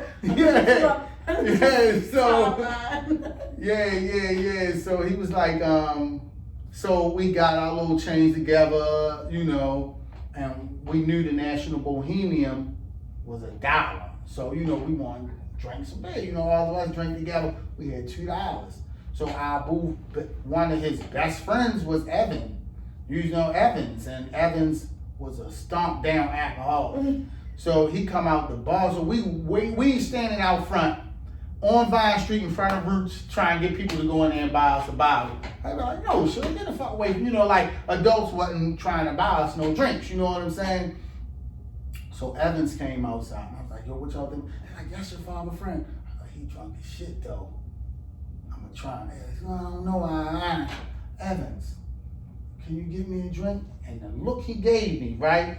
It was a look like he knew I wasn't supposed to. I shouldn't be doing this. And before he could say no, I said, look, I'll buy you one too. You can get yourself one, just get us one, because we were gonna get 2 40s and drink amongst us. So he took it. And after he sobered up, he told on my ass. So this day, when I came home, he was living on Landvale and Landvale and Poplar Grove, 2866 West Landvale, and I came home, and I was like, hi, boo, on me. You think you grown? No, what are you talking? I ain't know Evans told on me. So you think you grown? You want to drink? No, I ain't drinking. And I'm like, what the fuck? You know what I'm saying? Who told on me? You know what I'm saying? And then Evans, and I'm like, no, Evans be drunk. No, he know that. You think you grown? Get out. And I'm like, huh? Get out. All right, and it's wintertime. Cold as shit outside. So I was like, what? So he was like, and I already talked to, and I already knew I couldn't go to Dead House. That was Dead. Dead is your grandmother? My grandmother on my mother's side. And I knew I couldn't go there. So I was like, I'm trying to slide down grandma's, you know what I mean? Your other grandmother. Yeah, my father, but they had already called down grandma. I told her, don't get in it, don't let me in. Joni was living up the street in the 2200 block by this time of Fayette Street, and was like, don't let him in, don't let him in. So I'm like, bitch, where the fuck I'm gonna go? So winter 14. Winter, cold as shit outside. You know what I'm saying? Freezing, brick outside. And my man Tweety, like his house was a little loose, but his mother ain't fuck with me. Yeah, I was like, she thought I was Satan. You know what I'm saying? So she used to always tell her son, I don't want you around. She couldn't never pronounce my name right. That goddamn Tacoma, I don't want you around him, like, whatever. So I tried to slide around there, and she was like, yo, hell no, my mother. I was like, bitch, I can't sleep in the bed. Tacoma. So I was like, all right, cool. Walked past grandma's. I walked up Fair Street because I knew not to knock on grandma's door. I looked through Joni's door, through Joni's window. I seen Dirk. The heat was on. Dirk got his feet propped up with his tennis shoes off, his socks on the thing, and he just on the phone. I was like, ain't gonna leave me trying this. So I'm walking around and don't know where to go. Bing, Snuggles' house. Shit, let me go down Snuggles' house. Snuggles is your good friend. Yeah, Snuggles. And I went down Snuggles' house and I was throwing stuff up at Snuggles' window. You know what I'm saying? Waiting, yeah, Snuggles. He came to the window, lifted Snuggles. At this time, Snuggles was still green. Like Snuggles wasn't with none of the street stuff. He gravitated to hanging with us because we was like bad boys or doing whatever, but he wasn't into none of that. He was in Evanston High, doing good in school, all that. And Snuggles, yo, can I stay tonight? Yo, my mom, father put me out, whatever. He went and asked him, I'm like, oh, tell him, come on in here. And it was a shooting gallery where Snuggles. When you say shooting gallery? Shooting gallery, cold-blooded shooting gallery. Motherfucker shot dope. With intravenous shot needles. Dope. And needles. Every day, all day. It was a house where people could go, like how you got a crack house in the neighborhood. You know what I'm saying? You had shooting galleries. This in the 1600 block of Lexington Street, which is Lexington and Gilmore. And it's Snuggles where Snuggles lived at. And unfortunately, it was a shooting gallery with them 3-story houses. You enter on one level. Everybody in there shooting. Wide open. It ain't no you know, no putting no shade on it, you know, and then they had what you call doctors, which weren't real legal doctors, of course, you know what I'm saying? Were the doctors dope fiends too? Of course, Okay. and they know how to hit people in the right vein because you done used so many of your vein shooters back then. You know, everybody had big hands. You know, couldn't probably hit themselves no more where they used to get on at. They can't get on like that no more. So they got people that can hit them. They like professionals. These motherfuckers professionals, and they get part of whatever you got. So to have come in the house, so it was like you So had do a that place person to share come. the same needle? Back then, of course, So yeah, the doctor and the person he was of course, professionally yeah, shooting. yeah. And this was when AIDS was at an all-time high. You know, by this time it's 88. So I think AIDS was like 80, 81. But back then it was known for like gays, like guys, you know, that was slept with each other. And then later it was really back then it was like AIDS was really them and people who intravenous drug users. Okay. You know what I'm saying?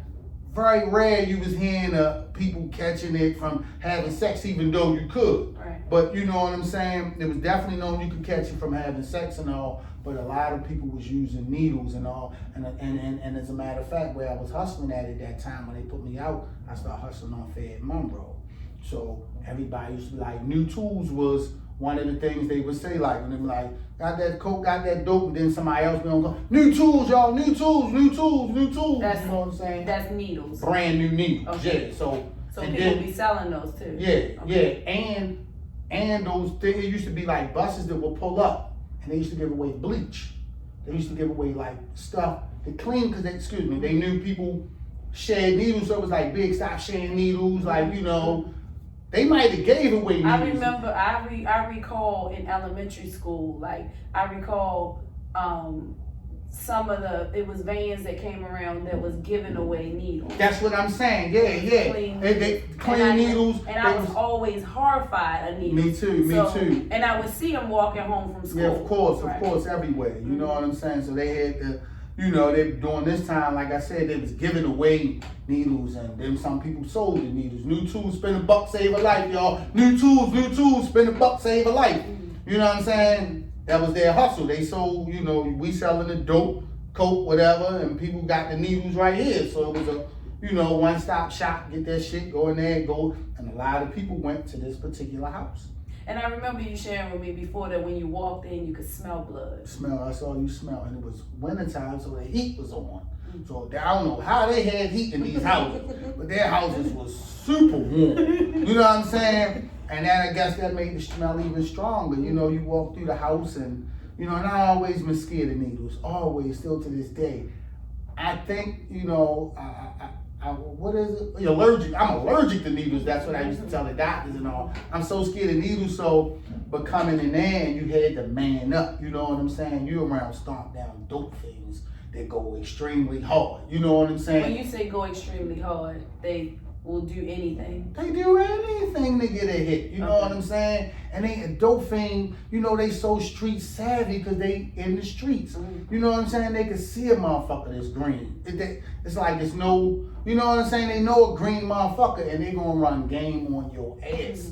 You know, and they the best teachers to have with not being green no more. Once they run all the game, they gonna run on you.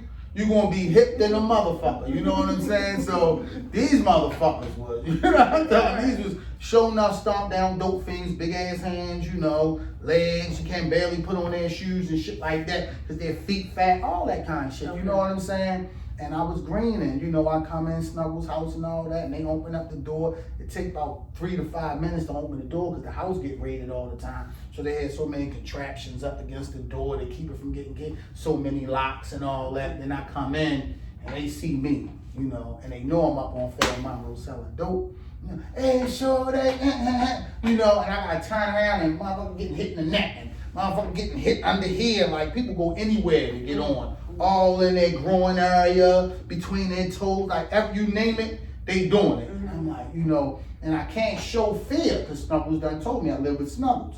You know, yo, look, don't look scared, don't listen to that, you know, don't stop and talk to them, you know, whatever. Then I go up to another level and there's more shit going on. And then I get to his level and, you know, his mother shot dope, his mother boyfriend shot dope, you know what I mean? But they ain't really run game on me or nothing like that. You know what I'm saying? So that's when I start learning, like, learning how to at least act like, I couldn't say I wasn't scared because I was, you know what I'm saying? But you had to put a front on, you know what I'm saying? Straight like that, put a front on, because them dope fiends gonna run some serious motherfucking game on your ass. And where did your parents, when they were putting you out, where were they putting you out to go? Out their house. Okay. You know what I'm saying? Out their house. And, and then they got word that I was out there selling drugs, you know what I'm saying? Whatever. And, it was what it was. But then I remember right after that, me and this dude that went to school together, we went to Harlan Park together, because of course I got put out of all the schools I went to. Harlan Park, I went to Harlan Park, got transferred from Harlan Park, got put out of Rock Glen, went back to Harlan Park, got put out of Harlan Park, and by this time I think I was going to Calverton. Right before I got put out of Calverton, I was going to Calverton when I was living with Snuggles, and they got put out. So I was going to Calverton there, but I wasn't going to school no more. I'm selling drugs. And so me and the kid that went to Harlan Park there, we went to elementary school together, and Harlan Park, Leon Howe. We was the same age. We was both 14. Leon Howe got killed one night. So, matter of fact, dude named Tony got killed. Sanford got shot up. All y'all are around 14? No. Me and Leon, we 14. Okay. Sanford older than me. That's the one that owned the church around. Oh, that's okay. Sanford. That's Okay, Sanford. okay, That's Sanford. okay. He a pastor now. Okay. So he good dude, excellent dude. He a pastor now. Back then, Sanford was getting money. Okay. Sanford was getting money, and all them was working under this dude named Tony. It was like a big time motherfucker. You know what I'm saying? And so they was all in Penrose and Monroe inside the sub shop, and somebody came in there. I don't know. All I know is that we was kids. I was a kid. Me and Leon was kids. Sanford older than me. Sanford I think older than Kaumba. So if I was 14, Sanford was easy 18. Okay. 19. I know he was grown. You know what I'm saying? Sanford was the big homie. You know what I'm saying? Getting money or whatever. That's where I used to get my food from. That sub You shop. all were together when he was killed? No, listen. Me and Leon was chopping it up, talking in front of the sub shop or whatever. I went there and ordered my every day. I would get a cheesesteak sub, a grape soda, pack of Newports, and then when I shut shop down, that's what I would get, and then go home. I went home, which was Snuggles' house. You know what I'm saying? We bust the food down, me and Snuggles every night with, share sub, grape soda, I hit it, he hit it, bang, we eat. And the next morning, or maybe that night I found out, I forget, but Leon got killed. And that was my man. And Leon was getting some money. I was getting pimped. Niggas that I was hustling for was pimping me. But Leon, he was 14, leather jackets, brand new tennis shoes. Like, Leon, whoever he was working for, they wasn't pimping Leon. Leon used to get to bag up his own shit. So they were giving him a fair cut. Yeah, I remember him having a bread bag with we was selling dope back then, so he had the gel caps, he knew how to bag up shit. He was ahead of me. And how did you meet Leon? We went to Slocum and Bungie together. Okay, we so went in to school. We went to school together, and then we went to Harlan Park together. Okay. You know what I'm saying? I moved away, came back, you know what I'm saying, on Fed Monroe, and Shorty, for a young kid, he was, getting a couple dollars, you know what I'm saying? And he got killed. And that's what alarmed Umi and them, because back then, wasn't no social media. Now they said a 14-year-old child got killed on Penrose and Monroe, and Umi and Abu knew that's where I used to be at. So they was worried about that. And I had been out the house so long, I didn't want to go back. So they came, we need you going up. Oh man, fuck that. You know what I'm saying? Like, I'm out here now. You know what I'm saying? I thought I was doing something big. You know what I'm saying? You had grown accustomed to your new life. To being outside. Yeah. I don't have no. Right, no. Yeah, I'm getting pimped. I'm getting pimped like a motherfucker, but it was better than being at home having to follow these rules. At least I thought, you know what I'm saying? And I had already got a little too much taste of the streets to even want to be home. It was faster. It was extreme. When you say taste, what else was that experience like that made you not want to go back home? no structure. You know what I'm saying? No structure. Nobody telling me what to do. I'm 14. What 14-year-old don't want to have to not listen? You know what I mean? That's what 14. You think you know everything. You know what I'm saying? Think you strong. I ain't listening to them. You know what I'm saying? So to not have that structure, it was perfect for me. I ain't gotta listen to nobody. I ain't going to school already. I'm cutting school, not going. You know, I'm selling dope now. In my mind, I'm about to get paid. I'm gonna live the American dream. I'm gonna have me money. I'm gonna have all that. You know what I'm saying? But I was getting pimped. Niggas wasn't playing fair with me. Right. You know. Right. So yeah. And so from there it was just, you know, it was there. Then, you know, that faded out. All right, I realized I was getting pimped. All right, bang. You know what I'm saying? I went around Hollins and Pulaski, and back then the New York boys had just kind of like just came to town, 86, 87, 88. New York boys started coming down here hustling real hard, and the shit they had by this time, I told you, when the first dude hit me with the shit, it was in cylinder bags. Now these motherfuckers got glass valves this tall glass valves with red tops. It was like whatever color tops they had. You know what I'm saying? And these motherfuckers was like regular. It was back in the days, it was like 60-40 when you was hustling. You know, but the New York boys was on some 80-20 shit. But you made out selling that shit because it's so way faster than the Baltimore boys shit. So it was like, I work for the Baltimore boys, where I'm from, you know what I'm saying, where they care about us, you work for them, and you know, everybody get money. Or do I take this 80-20, which gonna sell faster, so we getting G-Packs. And G-Packs is bang, bang, bang, bang. Like you could sell so many G-Packs. I could sell a G-Pack faster getting 200 than I would against some other. And what was it you was selling? Raw coke, $10 valves of raw coke, which was like probably really worth $20, but the New York boys had, they like it was no competition in somebody from Baltimore having work and New York boys having work, because a lot of the drugs didn't come in Baltimore. Well, I ain't know the drug game like that back then, but all I know is the New York boys had shit on lock, you know what I'm saying? And it was competition, and a lot of New York boys got killed, a lot of Baltimore guys got killed around that time from beefing over territory and stuff like that. But I know we was working for the New York boys, and that's when I started saying, you know what I'm saying, getting money, you know, and experimenting with using it too. Oh, you used drugs too? Yeah, damn straight, yeah. I was Weed? smoking weed, sniffing cocaine. It was in style, like, you know, Scarface was out back then. You know, the morning Scarface, sniffing coke. All the exterior influences. Then the big boys, you know, used to sniff dope. Like in Baltimore, that was the style. Motherfuckers sniff dope. Niggas was getting money, sniff dope. And the big boys were like, sure, you get high? I'd be like, yeah, I get high. And it was like, you like in style to say, yeah, I did. Be like, yeah, what'd you get high? Like, I smoke weed. They're like, weed? Shorty, that ain't getting high. They're like, nah, you gotta sniff some dope, yo. Like, sniff dope, like, nah, you know what I mean? Sniff dope, boy, you get a dope dick, fuck your girl all night. So a lot of niggas got caught out there that you see getting high right now. Right. They was put on as a child to, this what you do to fuck your girl. You know what I'm saying? No, you know, it was in style. And you know what I'm saying? So I experimented with that. Sniffing. How'd you just be one of the people experimenting? I don't know anybody that use dope that now don't use dope. Say that again? I don't, like, how'd you not become one of those dope fiends? Grace of God.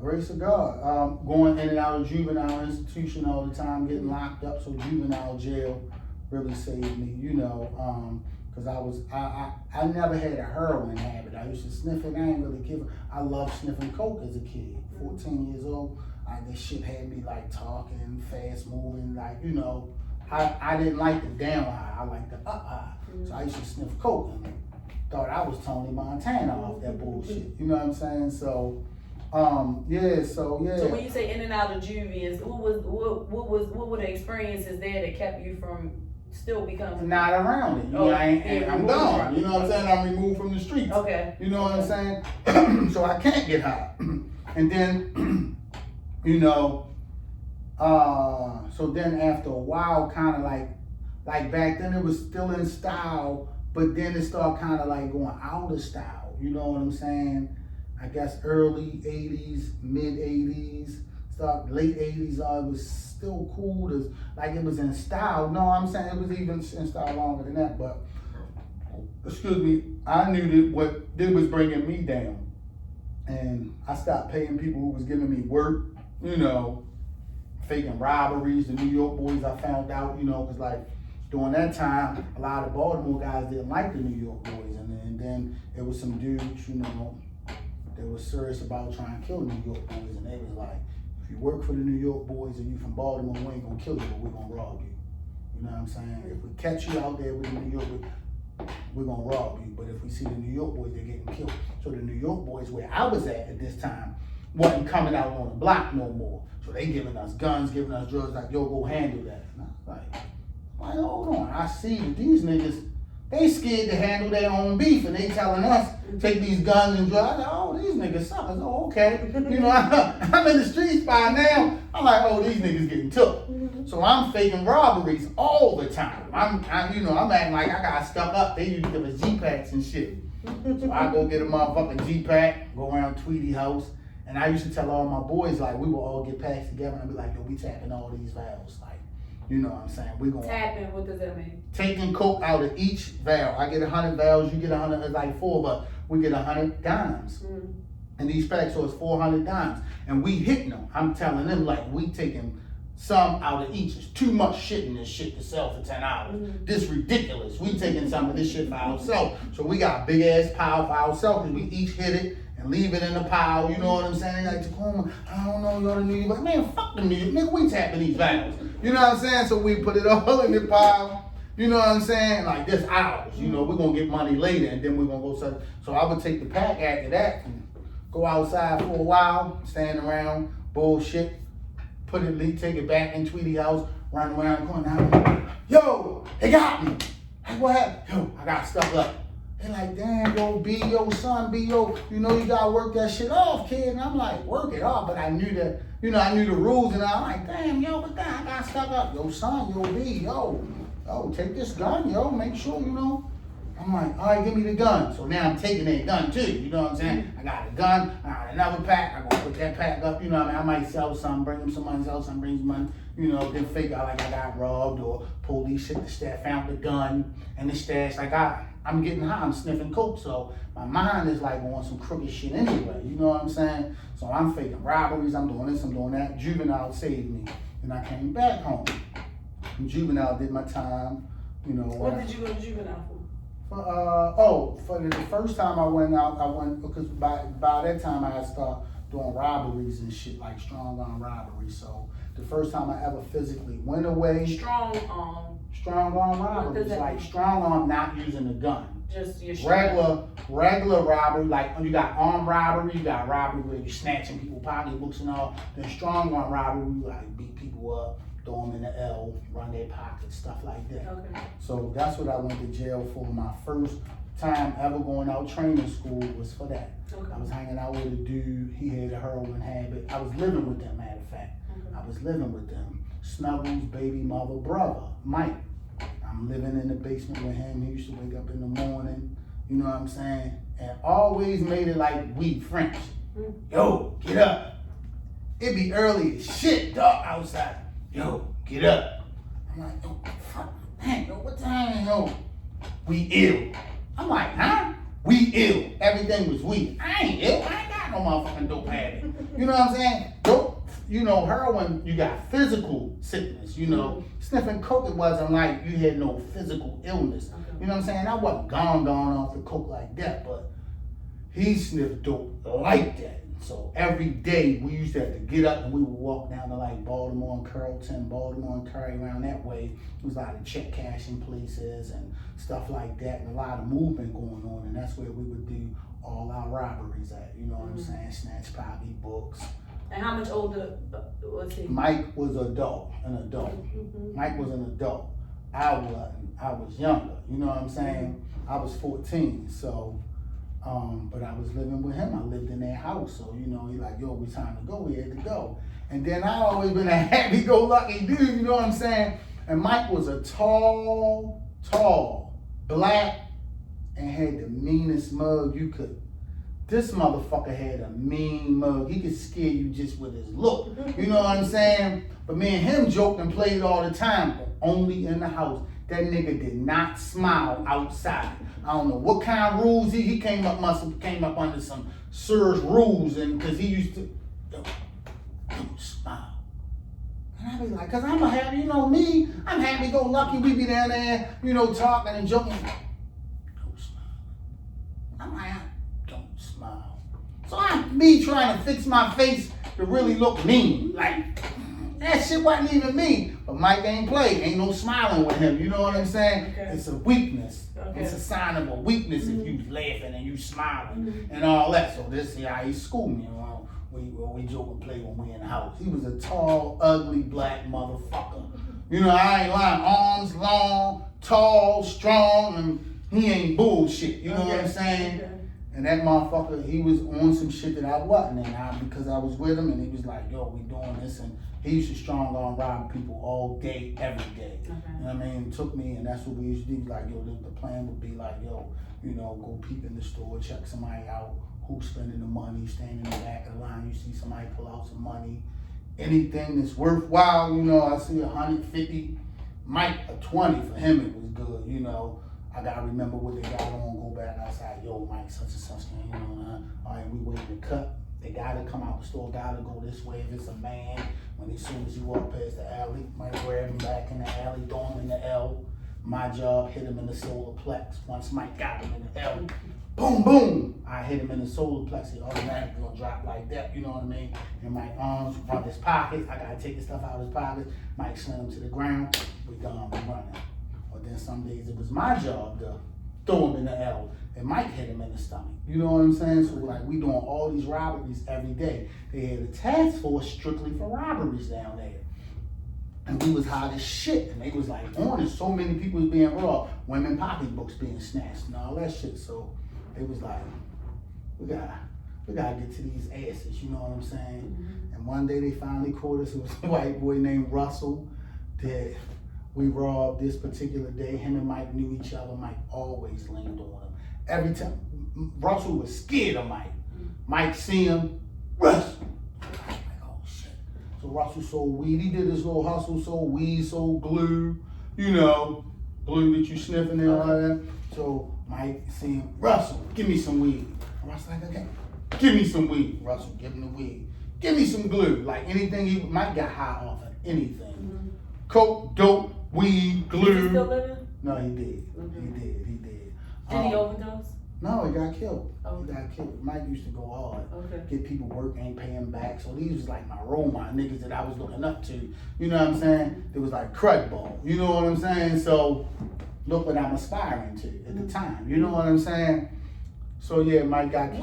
What? Let me ask you this: what good people were in your neighborhood? Like, what did that look? Miss Vi, Timmy. So like your grandparents' age and your father's age. Tim Bridges was younger than my father. There was some good people around there. Definitely good people. No, I'm saying I know good people as in person, but I'm saying like when you think of a hungry kid, right? Were there any people in your neighborhood that you could say, "Oh, I want to be like him," that would have fulfilled your needs at the time? Now, back up when we was living on Lexington Street, that's when I made up in my mind I wanted to sell drugs. And I was under 10 for sure. Cause I saw the motherfuckers that was doing good was drug dealers. Mm-hmm. You know what I'm saying? Mm-hmm. They was way more respectful than,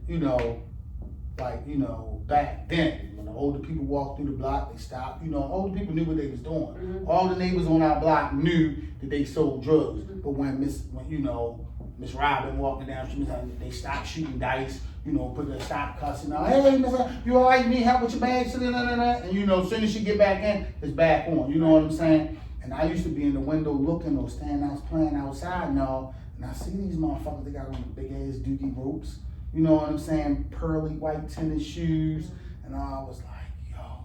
And so that's what I want to do. I think this is why our work is so important as entrepreneurs, because I know for sure that we can change that narrative. Damn so straight. I think like now, I think we in a good position to be able to be the person with the dookie rope on and Mhm, anytime you mhm. can loan your sister 10 G's this morning, it's not too many drug dealers right now that don't look like it to me. Don't Yeah, look they like out here, nobody. they out here. Okay, but I'm Motherfuckers saying. still getting money. No, all right, I don't dispute that, but what I'm saying is the narrative can be changed in a way that young boys and girls Don't see- have to look up to don't that. have to look up to that. Yeah, Like yeah. a conversation today of saying, if I told a young boy today, I went to my brother today and he lent me 10,000 for my building. That's just as slick Yeah, you as, motherfucking right. You as motherfucking right. somebody saying, whatever they rap about or whatever. Mhm, I'm mhm. out of touch with all Mhm, that mhm. part. But I'm just saying, I think that's why it's so important. What we do now as entrepreneurs to make sure we keep creating more entrepreneurs. No doubt. So my whole thing,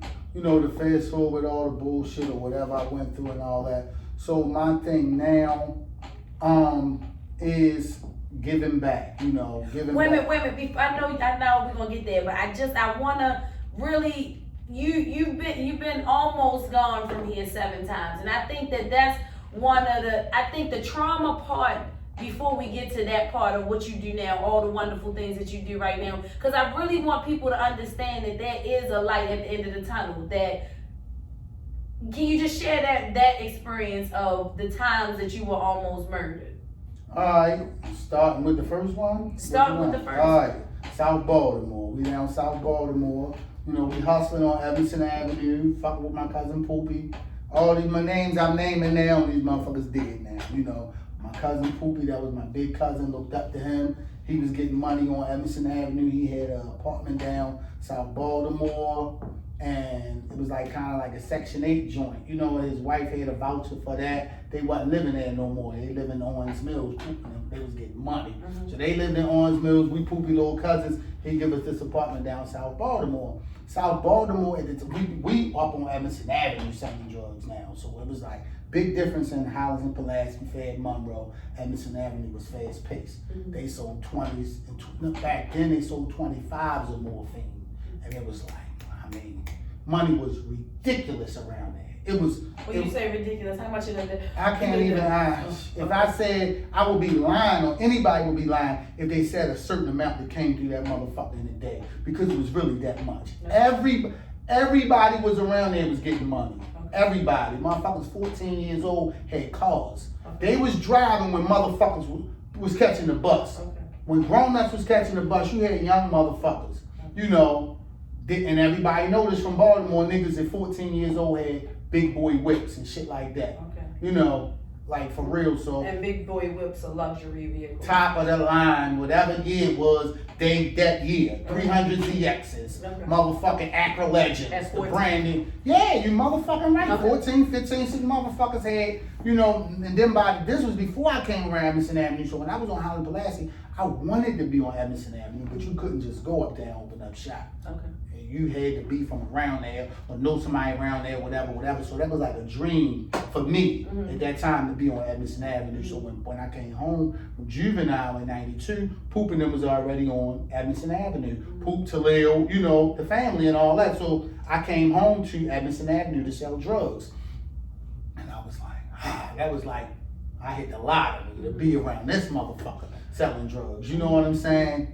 And it was everything that I dreamt of, that I wanted, and it was all of that plus.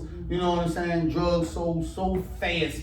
It was motherfucker wouldn't believe me unless you lived through that shit. You know what I'm saying? It don't look the same no more. Evanston Avenue, not like it was back then. But back then, that motherfucker looked like downtown Baltimore. Literally, downtown Baltimore. That's how many people would be outside, and that's how much movement was going on and all. So we lived in an apartment down, Poop had the apartment down 333 Penn Street. This before baseball stadium, before the baseball stadium was built. We lived down there when it started being built. Oyo Stadium. In 92, the motherfucker, they built it. So we was down there when it was in the building stages, right?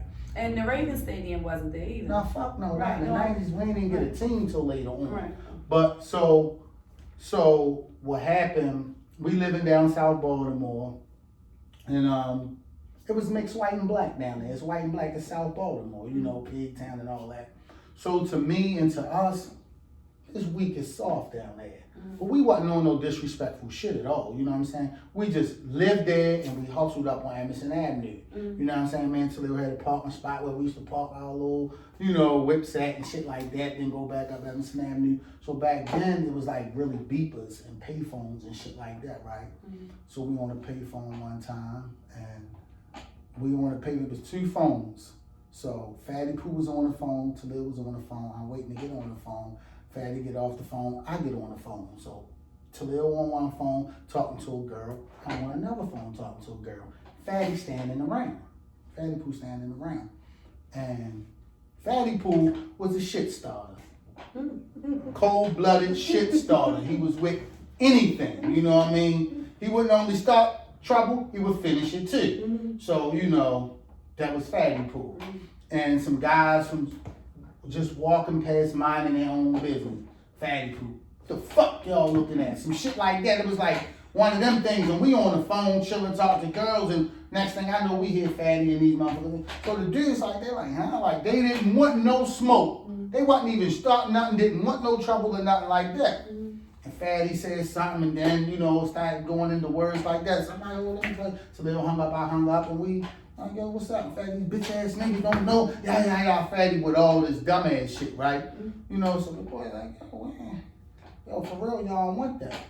So why they say that? You know what I mean? That like sparked something in Fatty.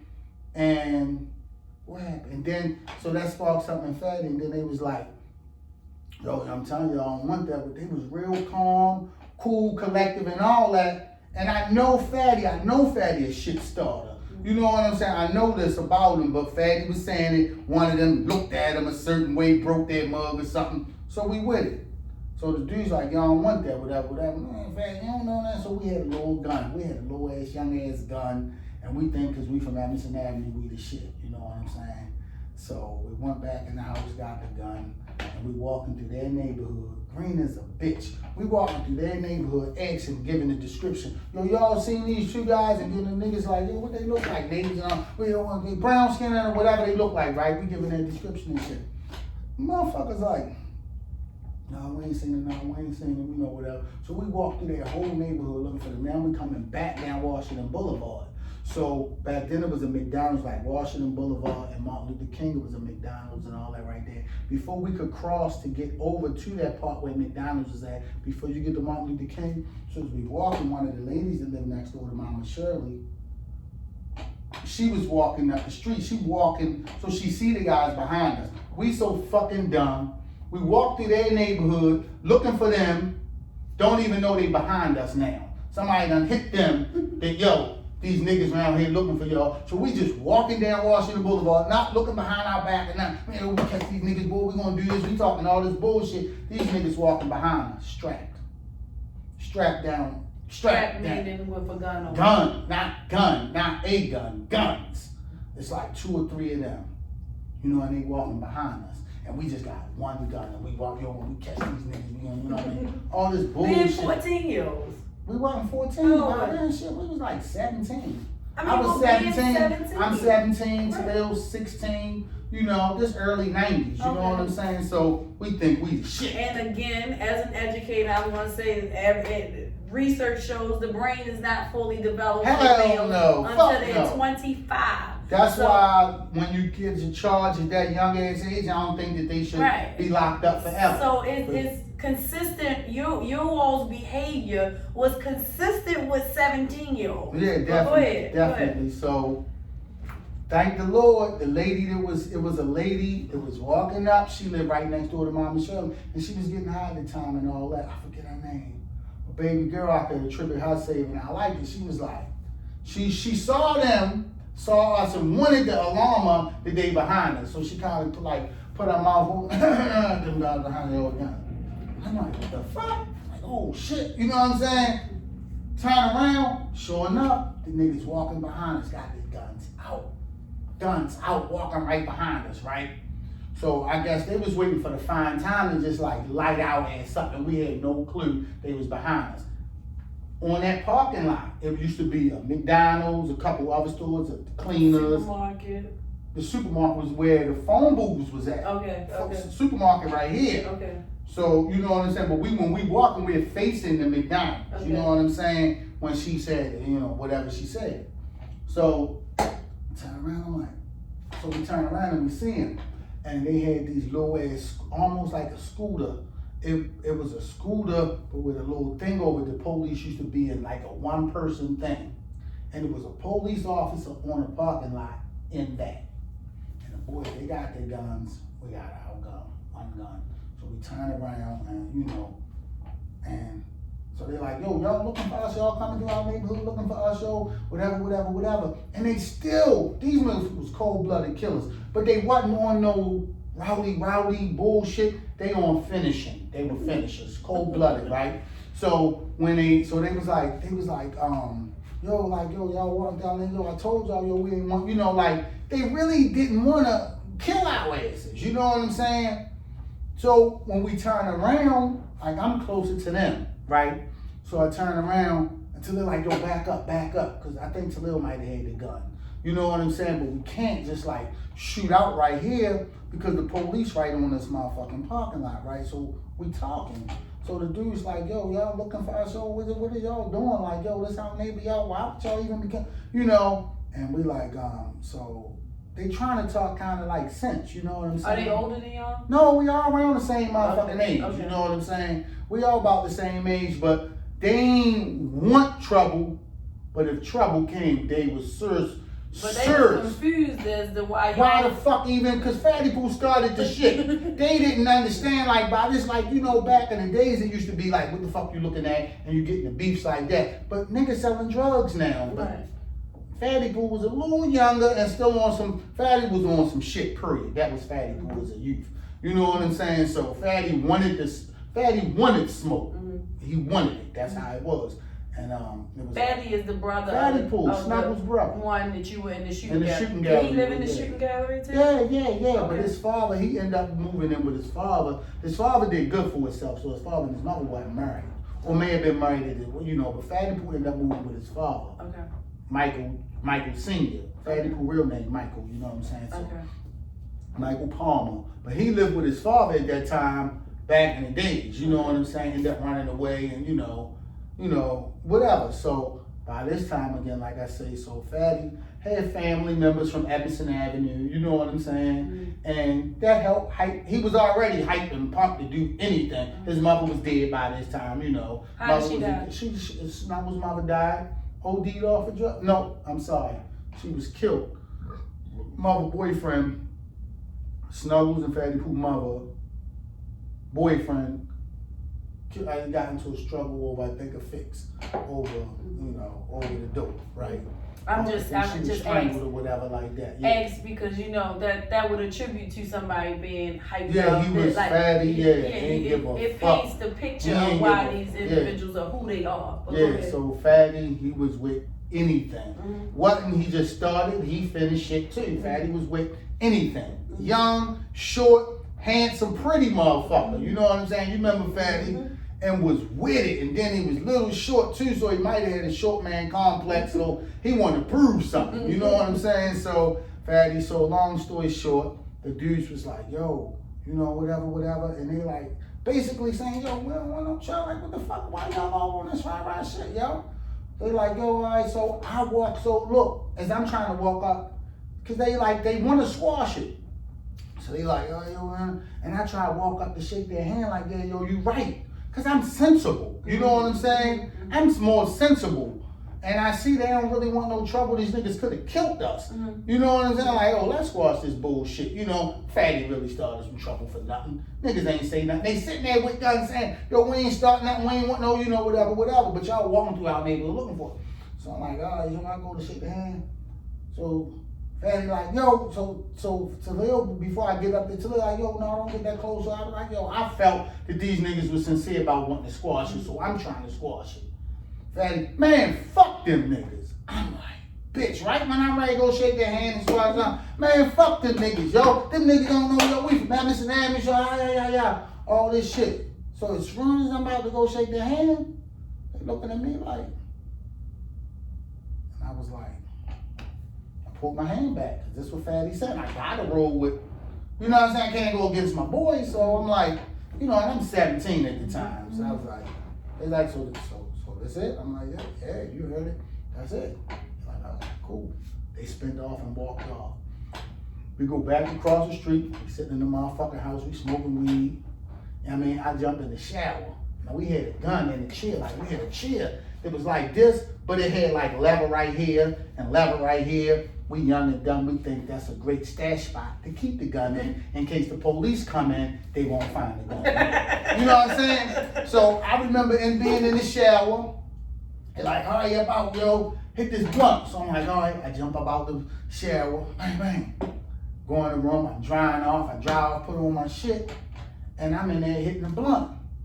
Next thing I hear, boom! What the fuck? We all just like jump on the floor, and they ready to jump up. Get down. Cause I'm thinking niggas shooting through the motherfucking window, right? It was big ass, loud ass sound, right? I'm like, yo, so Fatty ready to jump up and grab the gun. So they'll try, just in case these bullets flying, stay low. You know what I'm saying? So get up. So after we know, like we hear, listen. Talil grabbed the gun. It's only one gun. We got a 32. A 5-shot 32 is what the fuck we had. And we thought we was bad as shit, right? So a 5-shot motherfucking 32 is all the fuck we got, right? So we come. So on Penn Street, you could come out the back door. So if we would have ran out the front, it was a park directly across the street from our house. They was waiting in the park. They threw something through our window to get us to run outside. They deep as shit in the park. They gonna tear the front. As soon as we run to the door, they gonna light our ass up. They really about that. This what they, you know, these wasn't no sucker motherfuckers at all, right? So we happened to come out back. It took us so long to come out. It's like, well, them bitch ass niggas must not be in the house or whatever, and rolled out. So by the time we got outside, it was some New York boys that lived around there. And when we ran out, they was like, what the fuck? Like, yo, it's like, yo, the fuck y'all did that? So what happened, somebody threw a big ass boulder through our house. It must have took about 3 of them to throw it through our living room window. So the shit on, So like, yo, what the fuck? So the dude like, no, we ain't did what now, so whoever did, they walked over there. Like, yo, how many? They like, yo, they was deep. So we like, all right, good, we gonna get them bitch ass niggas. We gonna throw a brick through our window, nigga. We about guns. Don't even know that these niggas deep and they strapped like a motherfucker, right? So we like, oh, these bitch ass niggas gonna throw something. So we walk across Martin Luther King. We walk up Washington Boulevard, across Martin Luther King. We walking down on them. We creeping them. Talil got the gun. It's me, Talil. By this time, Diabba with us. So it's me, Diabba, Talil, and Fatty Pooh. Talil got the gun. It's a 5-shot 32. We're walking up Washington Boulevard. So Dirty got the gun in his hand. Talil got the gun. And Fatty Pooh see the niggas and take off running towards them. There they go. That's them. So when he said it, he alerted them, right? And he started running toward, I told you Fatty was with the shit. So Fatty running toward, and they deep as a motherfucker. They so deep that they walking up this side, so many of them on this, like walking together, that some of them walking in the street, and the rest on the pavement, right? Fatty, there they go. They turn around. And by this time, Fatty done alarmed them, so they turning around. So they're like, fuck it. Talil got to start letting off. Bow! So Talil let off. Bow! That was it, right? Right after that motherfucker 5th shot, cause like niggas taking cover and like leaning around the cars or like that. You know what I'm saying? Cause you know when that shit jumping off, motherfuckers say, soon after them 5 shots was over, that was it. Them motherfuckers, all these motherfuckers had so many guns. So all you heard was all kinds of shots, way louder than that bullshit we had, right? So now we're running. They on our ass. They running our ass down. Yo, I'm running for my life. So as we running, Talil done shot all the motherfucking bullets, right? And I'm the fastest out of all of us. But this particular day, Talil was running faster than me. And this motherfucker was going, right? So I'm running with everything I got in me, I'm trying to get, because when bullets flying, it's a whole nother different story. You know what I'm saying? I'm trying to get the safety bag as a motherfucker. All that bad shit is out the door. Punk time. I'm scared. I'm running for my life.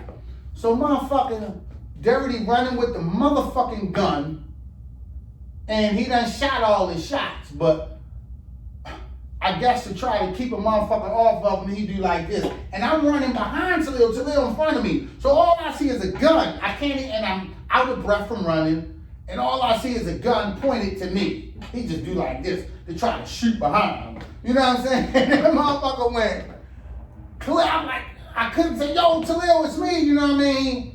Click, and I'm like, oh, and we just get cross, we run cross, all these cars coming up and down, Martin Luther King Boulevard on both sides, we running past all that shit. We run up on Mama Shirley front, they kept, Diablo wasn't as fast as us, so Diablo trying to play dodge like behind the cars, we run upstairs, bust Mama Shirley window with the back of the gun. Bust Mama Shirley window, you know, ran through her house, ended up running out. The dudes ended up telling all the girls, because there was some girls down there that used to like us and knew us, that was friends with them. I was like, yo, them niggas sent word, because they ain't kill us that night, you know what I'm saying? He was like, yo, they sent word that y'all better get the fuck out of Dodge, don't ever come down Southbone. So of course, you know, we gotta tell Poop what the fuck happened. You know what I'm saying? So Poop like, yo, what the fuck, I told you, what the fuck y'all be having fun? I told y'all this place only for y'all. Y'all my little cousins. Snuggles and Fatty Boy, I love them. They ain't my cousins. That's Marvin and them little nephew. You know what I'm saying? Y'all my little cousins, cuz, you know, whatever. And he's like, I told y'all, you know, this my place, this way y'all supposed to chill. Y'all can't have trouble where y'all live at, you know, yada this and yada that. So, he's like, yo, the niggas said we can't be down here, this and that and that. So Poop like, who are they? Like, yo, we don't know these niggas, you know what I'm saying? So Poop like, let me talk to the girls. So Poop will talk to the girls. Poop like, I'm gonna talk to them boys. I like Poop, these niggas ain't about no rat Poop. So Poop older, Poop kinda know how to, you know what I'm saying? So they told the girls to tell us, by sundown tomorrow, and it sound like some cowboy shit, by sundown be gone. Because they coming over there and we bet not be around there no more, right? So time ticking. And I'm like, yo, Poop, what we gonna do? So Poopy, Tracy, Squirmy, they come down there, right? So Poop. All of them are dead? Squirmy still living. Okay. Squirmy still living. Talil gone, Fatty gone, Poop gone, Tracy gone, yeah. So we like, so they had a Cherokee. I think Squirmy had a nice looking Cherokee, right? So if it was 92, Squirmy had the 92 Cherokee. They stylish, you know, Hugo Boss, sweatshirts, you know, they doing it. They our big, you know, Poop our big cousin, and all the niggas was getting money. You know, I'm missing that. They was getting money, right? So they trying to, so Poop like, my nephews, you know, my little cousins got in some trouble, whatever. So Tracy there, Squirmy there, whatever, right? So as we're talking, we're like, yo, what we gonna do? And Poop like, yo, I'm gonna talk to the kids, whatever. Kendra, why they come over that motherfucker, right? So it was 3 of them. The ringleader, later on we found out he was the ringleader, right? It was him, tall dude, I ain't saying no names, you know, tall dude and another motherfucker, right? Them 3 walked down on our ass. They came over and we ain't even see them. We standing inside Mama Shirley parking lot, right? And by the time they came up and where they was walking, there was nothing we could do. And they was guns drawn and everything. So as soon as we said, oh shit. So Tracy, you know, Tracy's a soldier, but guns right there. So he kind of like getting by the positioning himself behind the telephone pole. Squirmy was like, and damn near like by the truck, his truck door, whatever like that. Poopy, the calm head, you know, and he like, hold on, shorty, listen, hold on, y'all. Can I talk to y'all? And the dude's like, so the other 2 dudes, they ain't on no rap, no nothing, but the ringleader motherfucker, he like, what's up? And the nigga like, no, they right, but the nigga basically tell them niggas, yo, chill out. I'm at least listen to what he gotta say. So Poop start talking fast and trying to, so Poop like, listen, baby boy, listen, whatever he said, however he said it, like, listen, y'all, listen, these my little cousins. You know what I'm saying? My little cousins live over there. The dude that was with them, because Fatty by this time, Fatty playing around. You know what I'm saying? Not like he was running, though, but he wasn't running. So he like, these my little cousins, these two my little cousins, these my little cousins right here. The other ones were there that I told you, listen, they got a house over there. Poopy Fast talking. Like, that's my house over there. They the ones live in that house. You know, the one that was with them, he ain't there no more. Right? So the dude listening, and he kind of like in agreement, because I told you, these niggas was gangsters. That's the same one you was going to shake his hand? No. He wasn't, nope. He was one of the ones that was there when they was shooting at us. Okay. You know what I'm saying? Okay. And he was the ringleader, like everybody listened to him. Mm-hmm. Then he was the man down that motherfucker. You know, not to say that they was getting a lot of money, but whatever they was with, he was in. You know, they answered to him, because when he was a shot caller basically, because he was like, yo, no, ho, and then nigga stop. You know what I'm saying? So as they explaining, Poop explaining what he explaining, and the dude like, yeah, you right, well, that makes sense. That, you know. And then he looked at Talil, so Talil standing right there too. And he was like, yeah, you right, yo. He said, but that's the motherfucker that was shooting at us, because Talil, I told you, Talil the one, after Fatty started running, Talil took off shooting.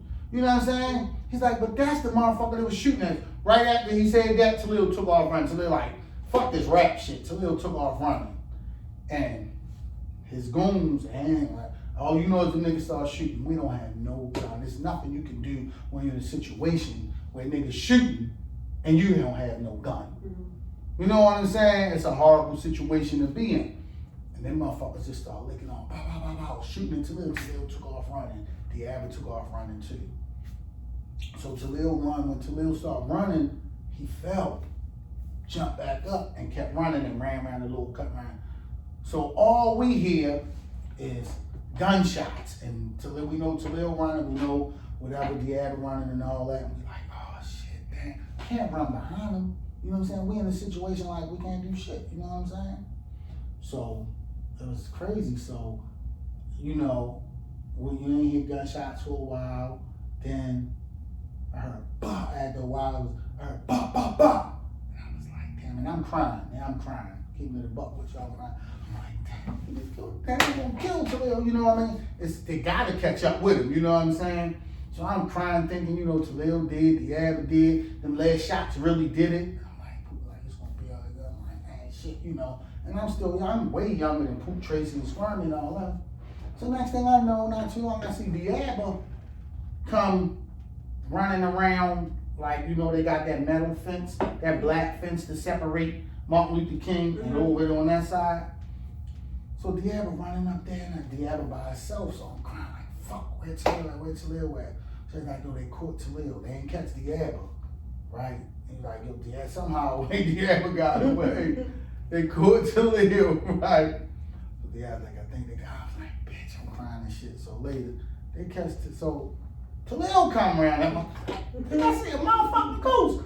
I'm like, yo, what the fuck, what happened? He's like, yo, as I was running, I slipped.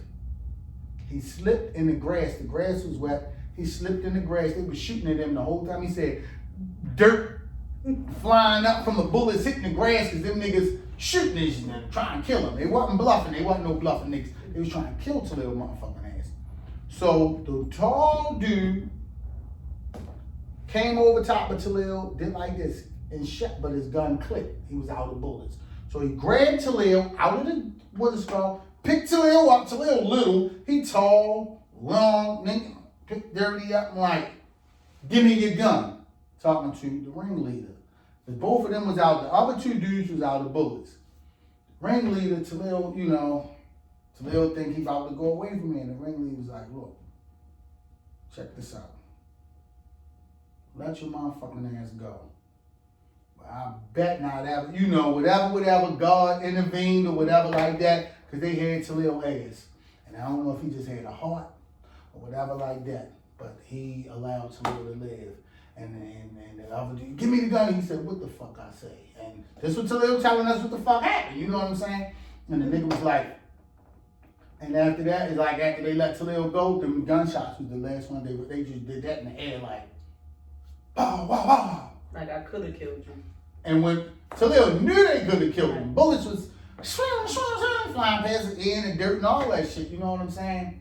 So, you know, Talil told us what happened, and then Poop was like, all right, so look, because I gotta try to talk to them because I need y'all to have a place to live, you know what I'm saying? So Poop sent word to the girls over there to ask them, can they meet him at McDonald's, you know? So they met at McDonald's and all that, and Poopy talked to them, was like, listen, I know you say my little cousin's got going on there, but listen, is it possible? Can they just mind their business? They not going, you know. It was true. We wasn't fucking with them no more. We wasn't going to look at nobody sideways down South Baltimore. Right. Them niggas was searched. We thought South Baltimore was soft because it was mixed black and white.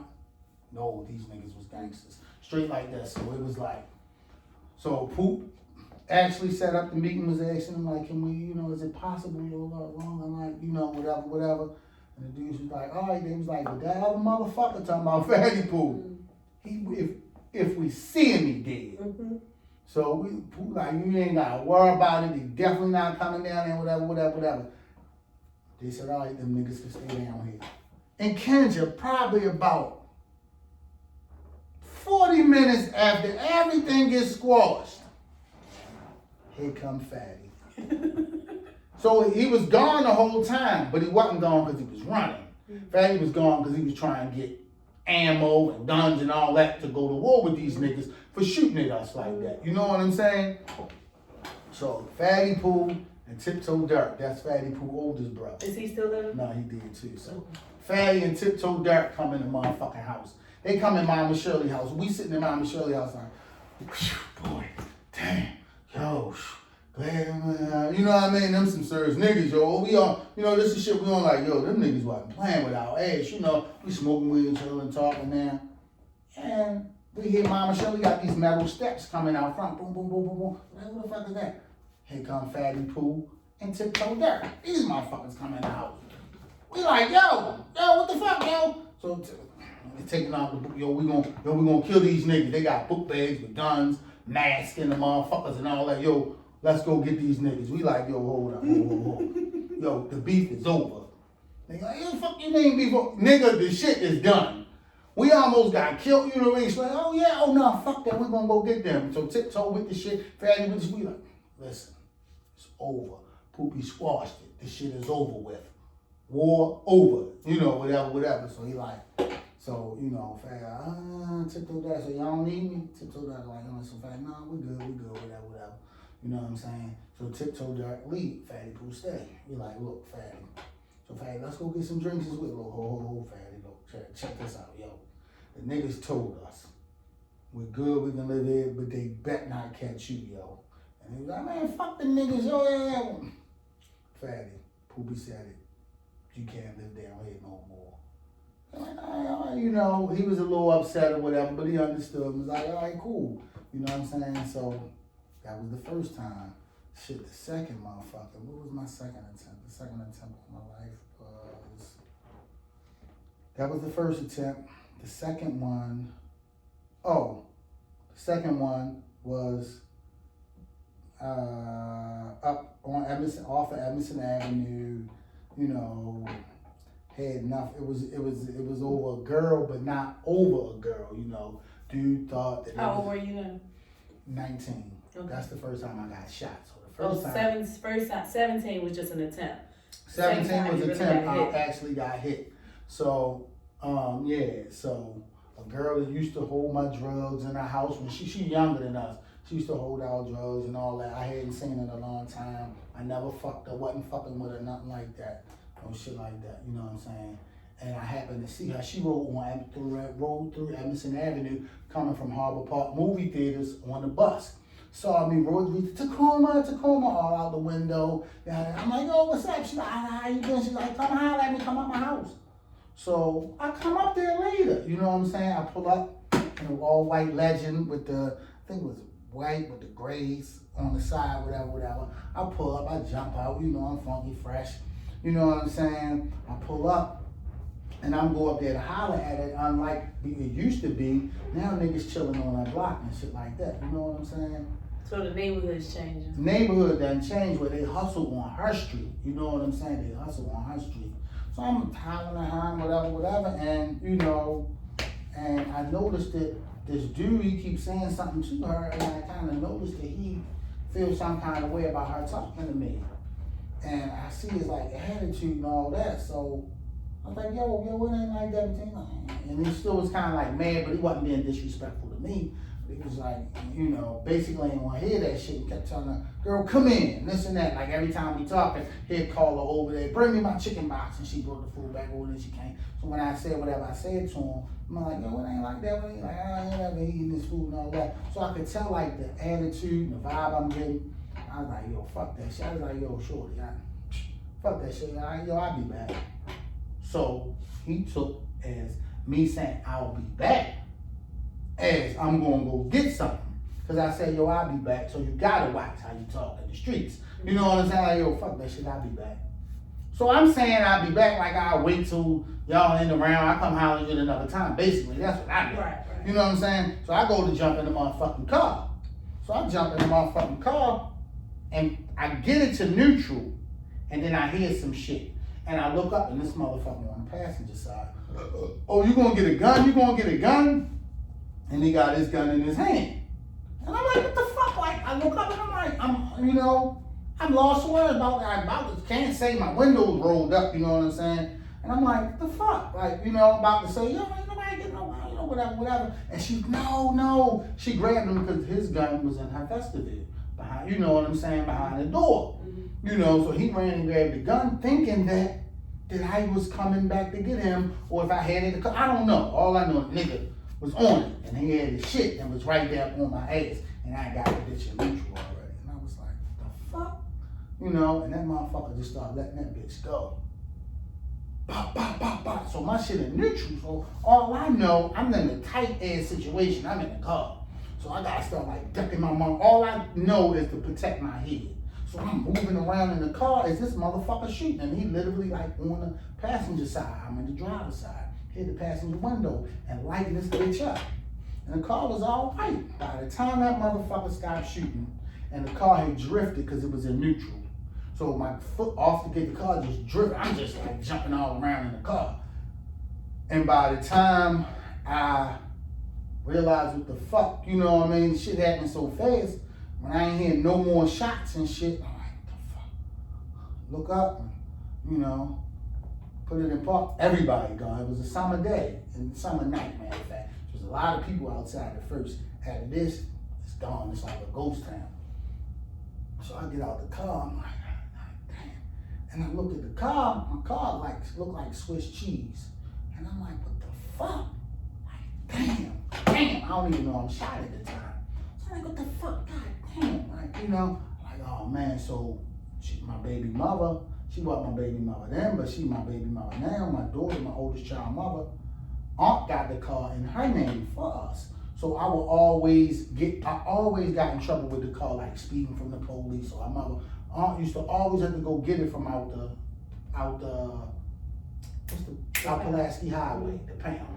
So I'm like, oh, they gonna be mad as a bitch now. You know what I'm saying? Whatever. And then I just felt something like warm run down this motherfucking leg right here. Like I had on some Guess jeans. I had on some Guess jeans. I forget what kind of top I had on. And I just felt something warm running down this motherfucking leg. And I'm like, what the fuck? And I looked down and my blue jeans is like burgundy. What the fuck? And I'm 19. At 19, you think you're invincible. You know, you got plans in your head, like, you know, we on the block, and then you start shooting, run this way like this, like it's so many, you know, you think, you know what I'm saying? And I was fast and everything, and it thought I was invincible. So to get hit, actually got hit. I was like, this shit took a lot out of me. I was like, what the fuck? I've been shot. So that's when I started feeling it. After that, and I was like, oh shit. Sat down, and the ambulance came and all that old bullshit and all that. So that was the second time. Third time, I'm already still affected from this. We get into a shootout on Emerson Avenue, down on Emerson Avenue. Get into a big ass shootout down there over a fight on Emerson Avenue. So me and Poop, all of us come out, Poop like, yo, we're gonna go up there with the knife and you know, I want you to stare this motherfucker up. I'ma have a gun, you know, whatever. It ain't work out like that. Talil took the gun from Poopy, started shooting, bang, bang. The other nigga, he shooting back. He shoot me in the arm. Talil shoot me in the stomach. I know that I'm shot in my motherfucking arm, so this is my third attempt on my life, right? So I know I'm shot because I got a fucking baseball bat. I'm standing, not it wasn't a knife, I'm sorry, a baseball bat. I got a baseball bat with me. Poop like, I want you to back the nigga down. Nigga to jump you, cuz you gonna back him down, and we're gonna stand around. If anybody jump, I got it, I'm gonna kill him, that's the plan. So I'm like, all right, good, I'm gonna back this nigga down. So he take off running. Talil snatched the gun from Poop, boxed the whole shit because Talil, the plan is to back the nigga down. Anybody jump, Poop gonna use the gun then. The nigga take off running, Talil snatched the gun. Fuck all this fighting shit and start shooting. So the dude, he run in the corner house in the vestibule and just start like, all you see is his hand like shooting back. He trying to keep us from coming in there. And he like, so I got the bat holding it like this, and bang, the shit went through my arm and broke my arm. So I just dropped the bat automatically. You know, I was like, fuck, shit. And I run up in this house, you know, they run, get away, you know what I'm saying, helicopter coming, because we're on Emerson and Mount. So the police station right on Mountain Riggs a few blocks away. So it's like some shit. So I go in there and I'm like, yo, call me an ambulance, you know what I'm saying? And didn't know that I was shot in my stomach. I happened to, as they put me out, because that was another shooting gallery.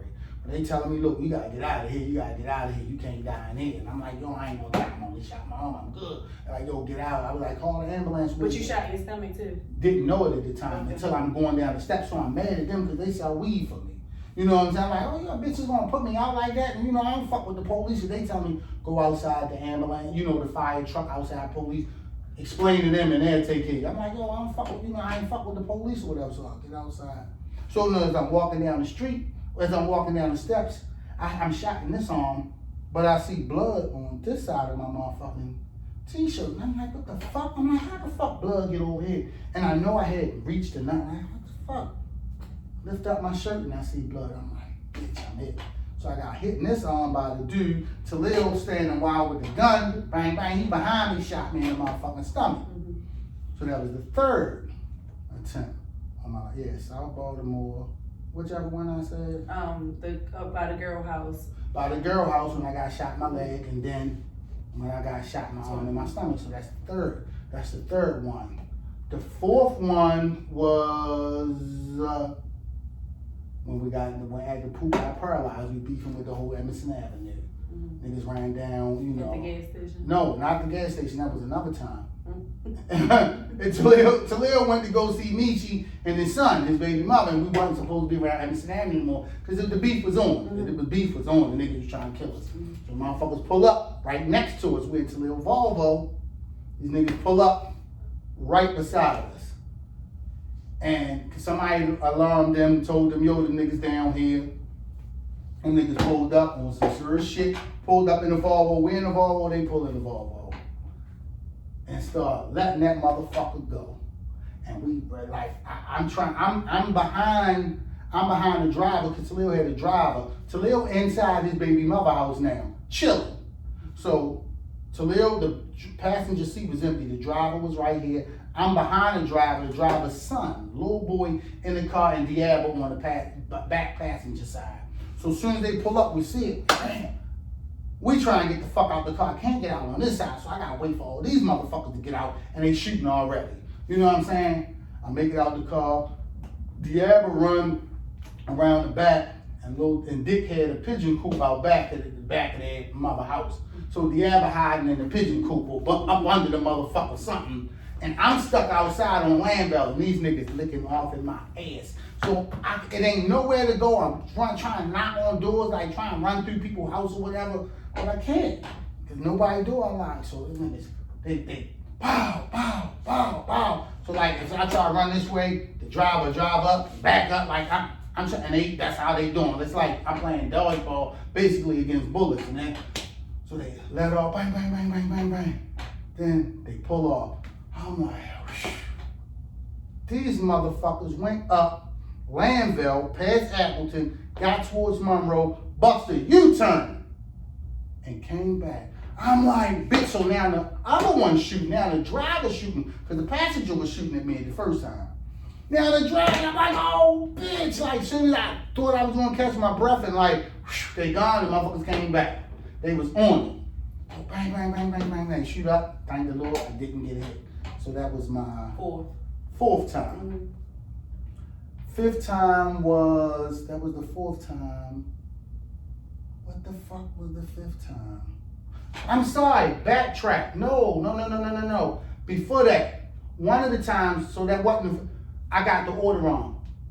Police tried to kill me before. In the alley. In the alley. Yeah. So I was on the fourth, right? Right. So that made the fifth, so I mixed the times up. The police shooting at me was earlier. So somewhere in You there. said you had a gun. That's before I ever got shot. So that's what it was. I'm sorry. South Baltimore was the first time. Mm-hmm. The police trying to kill me was the second time. Mm-hmm. The third time was The girl. the girl house. The fourth time was when I got shot. Talil shot me and all. The fifth time was with the time I'm explaining to you Okay. right now. So, but the police incident, to make it short, because we're running out, you know, I'm selling drugs. It's Western District, right? Yeah, all this happened in Western District. Everything, anytime I've been arrested, everything always happened in Western District. Mm-hmm. One of the cruddiest police districts in the world, mainly back then. You know, and that's where Freddie Gray, they did what they did to Freddie Gray. This real shit, you know what I'm saying? Police was some cruddy motherfuckers. Always try to lie. They always wrote up paperwork wrong against us because they never could really catch us. So they lied, say they was in covert position, watching, lying like shit, you know, whatever. So anyway, this particular day, I'm up on Emerson and Monroe selling crack. I'll go down Emerson and Mount, get some weed. And the girl that's working for me, she like, yo, let me get some packs. I'm like, nah, yo, you gonna run off. I can't leave her with nothing. Cause she'll run off with your shit, but if you're standing there, she can sell that shit fast as a motherfucker. So I'm like, look, I hit you when I come back. Y'all niggas gonna go down there and smoke weed and it's gonna take y'all forever, all this money, y'all gonna miss this money. I'm like, yo, I can't give you no packs right now. I know you're gonna, she like to call my promise. Today, I'm not gonna run off. I'm gonna get you this money. So she was so good with selling this shit that you would even give her work knowing that she might run off with one, but she gonna sell so many packs, like, all right, fuck it, she can have that. You know what I'm saying? So, let the bitch tuck me in and go on and get her motherfucking pack. So we had a bandominium that we used to keep the shit in. That's right? a vacant house, right? A vacant house. We got the vacant house where we used to keep the packs in. So I run inside. So we used to keep 48 nickels inside. Like I told you back then, I think we was using 12 12s. We was bagging up into 12 12s, right? And crack. 12 12s. We had gold bags. So inside the 12, so I used to take the packs that the bags came in, you open like this, a whole lot of bags inside there. So we used to keep those bags and put all the drugs inside there once it's bagged up. So that would be packs. We had packs of 48 nickels, a $200 pack. Well, actually, it's more than 200, it's 240, because we used to pay the fiends the 40, and I used to get them every, $120 was a pack. The 20 for the crackhead selling it for us, the 100 go to us. So I had $240 worth in this joint. So when I go inside the house, I know automatically to take like something heavy to stick down inside the pack because it's light. So just in case I gotta throw it, it'll go somewhere. So I take a nickel and I put a nickel down in it and I come up out the house. And soon as the fuck I get outside the motherfucking house, police coming flying. So they coming up Loretta, across Monroe and up to the playground where we at is behind, I'm behind Monroe in between Loretta and so Kirby Lane. Loretta goes up to Kirby Lane, so the motherfucking police flying, as soon as I come out to give the bitch the back, I see all these police cars flying, I'm like, oh shit, so we just standing there like we talking, right? So, they on the call for something. And then I see the motherfuckers turn around and look, no, they ain't turn around and look. I see the brake lights. I said, oh shit. Then I see the reverse lights. They backing up because they done peeped us. I said, fuck that shit. I took off running. I got the pack in my hand. It was fast as shit back then. So I take off running. I leave her. I come out. They coming up this way. So I go out this way, which is Edmondson Avenue Alley. So I'm coming down Edmondson Avenue Alley where Loretta is in one side of Edmondson Avenue, the back of Loretta Avenue houses face the back of that block of Edmondson Avenue. So I'm eating this motherfucking alley up. So cars can't get down the alley, and ain't no cop on feet fast as me and can't catch me. So I'm eating this motherfucking alley up. So for them to get to me, they gotta back out and come back down and then Monroe one way. So really they gotta come around Kirby Lane, come back down Edmondson Avenue, ride down Monroe, jump out the car. So all they know is I gotta be heading towards Payson Street. So I'm gunning down motherfucking Edmondson Avenue alley. During this time, crime got so bad that they passed a law that back then, only the regular police could fuck with you. But shit, it got so tough that they gave rights to housing authority, which only worked the projects, to lock a nigga up. It was like joint force back then. MTA police, like they was like, look, crime is so, but just, anybody could, So as I'm coming out the motherfucking alley, the police pull up. I run around the motherfucking police car. I'm that fast. I run around the motherfucking car to get into the next alley, which is Edmondson and Payson. So Edmondson Avenue.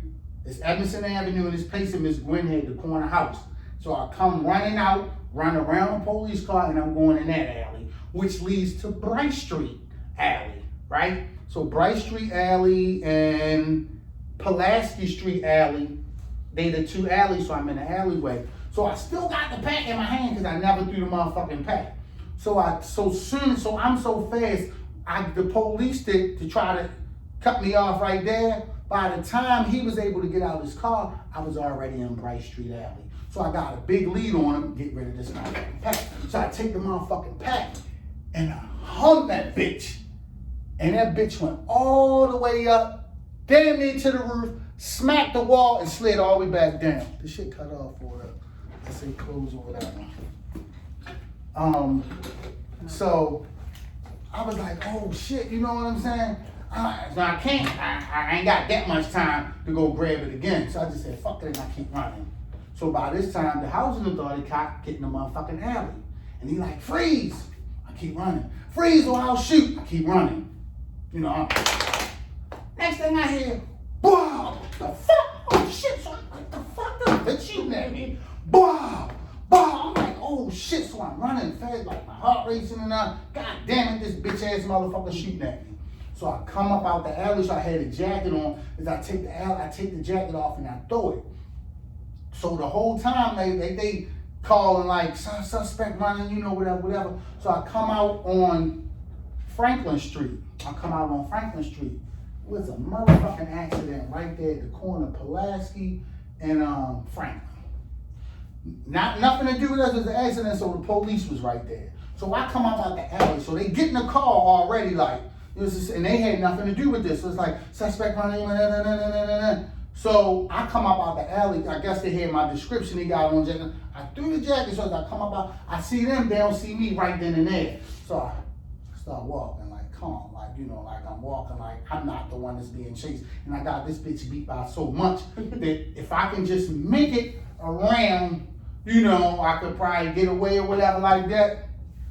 And they looking at me, I said, bitch. And I gotta try run again.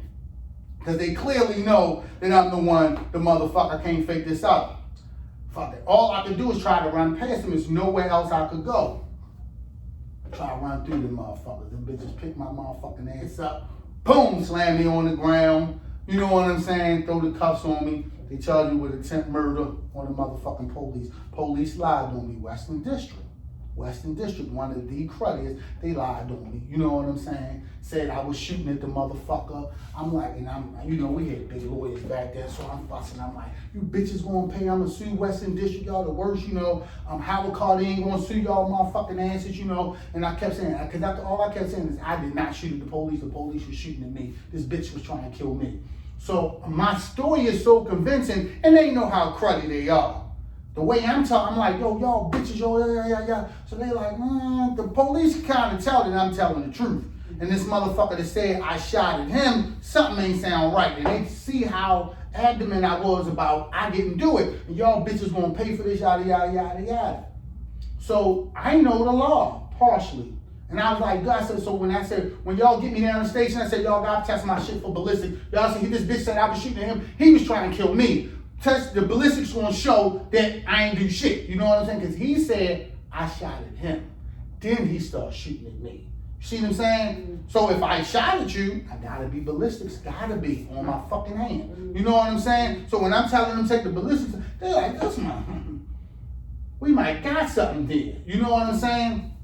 So they take me down Western District. This still before Central Booking was open, so they take me down Western District. I'm in a police station. I shouldn't have ran my fucking mouth so much. I alarmed them basically to say, look, we gotta change this bullshit up. You know, it's no way the boy ain't shot, you know, did you? Nah, I was shooting at him. You know what I'm saying? Look, we gotta change this story up.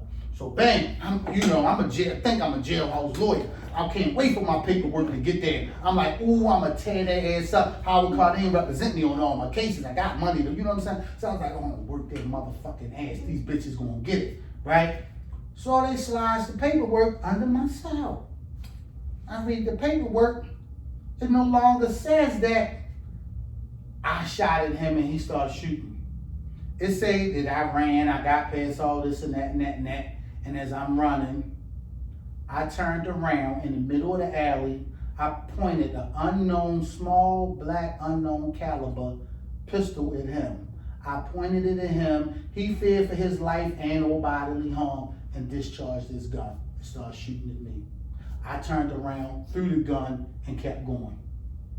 So that's how they write the fucking paperwork up to charge me, you know what I'm saying? So because they said that, so once he said that, he had lied and said I was shooting at him. So they said, before they even took me down Western District, the police was like, look, from where the motherfucker took off running to down to here, I want the fire trucks out, I want y'all to check every fucking roof. Every roof, find that gun that he had. Find the gun that he had.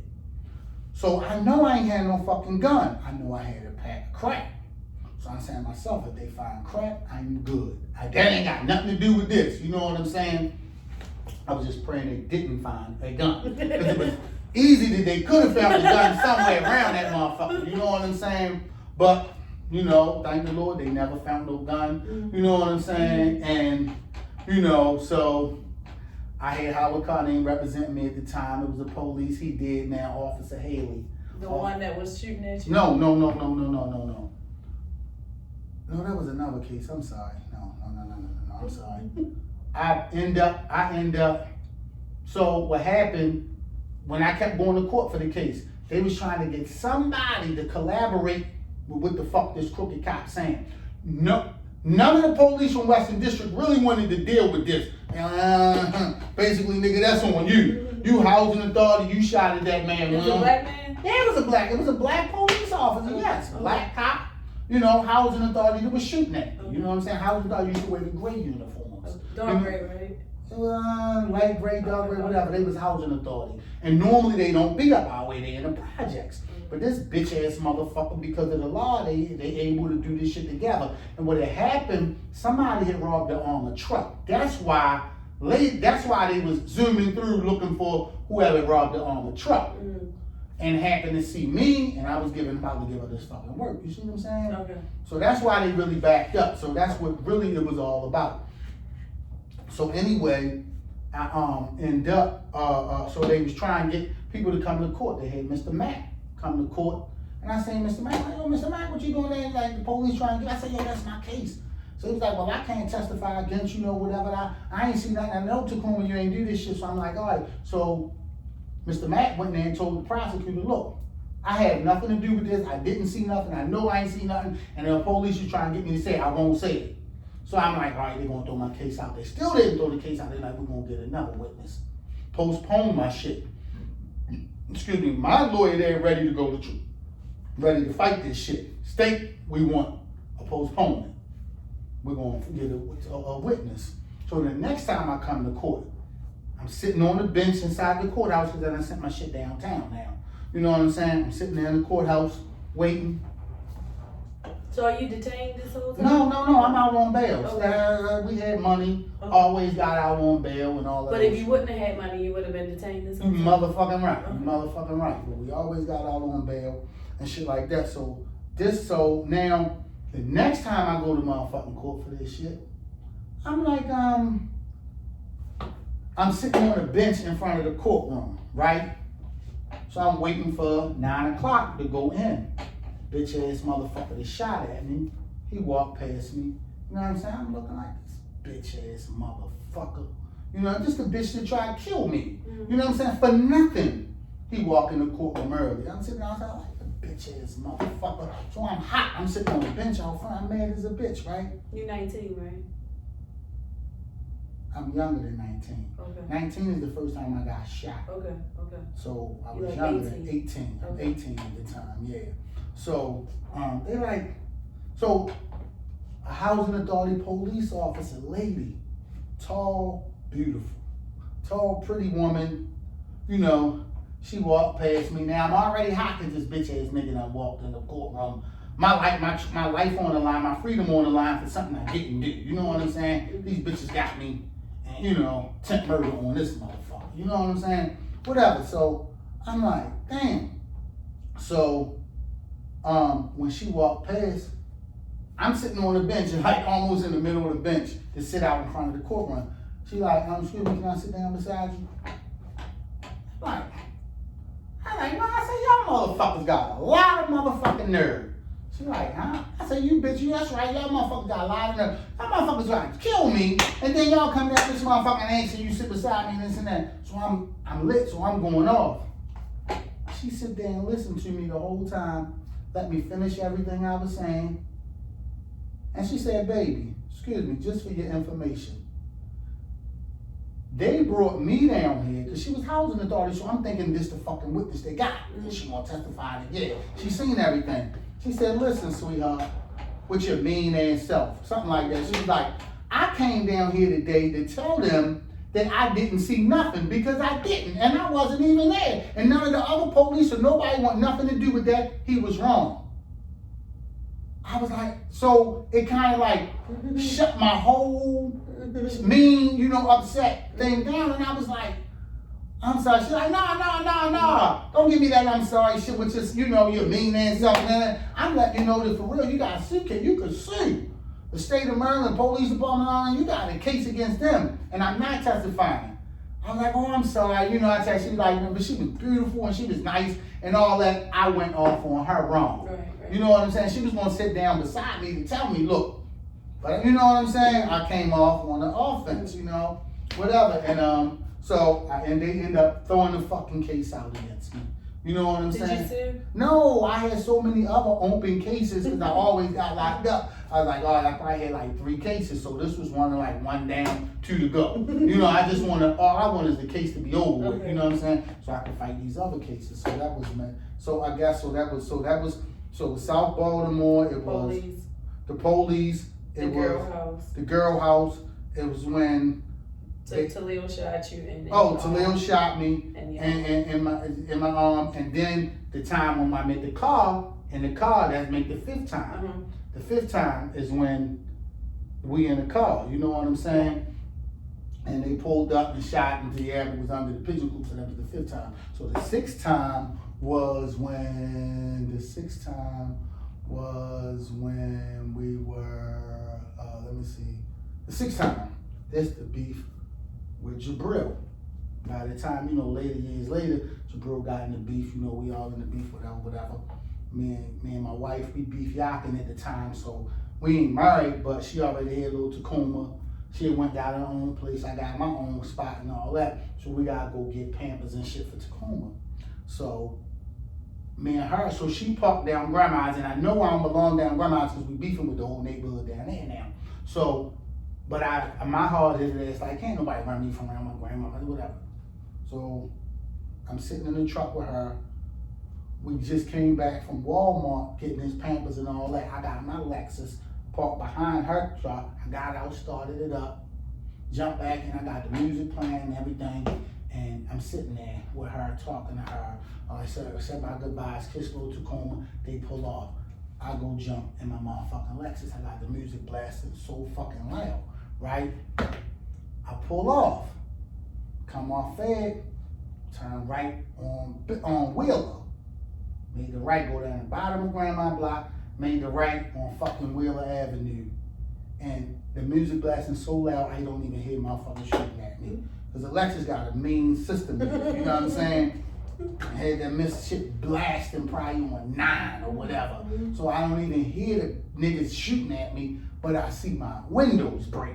And I know what the fuck that means. So I'm like, oh shit, duck my motherfucking head. So motherfuckers shooting on both sides of the street. Niggas waiting for me, they know I gotta turn that way.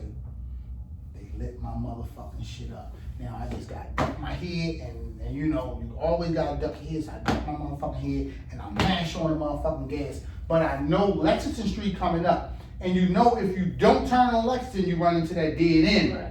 Where the mountains at, Bimbo Mountains. So I gotta kinda like perfectly time this motherfucker, cause I don't wanna lift my head up cause they still shooting, cause I'm going through the motherfucking block. So I gotta kinda basically like time when am I at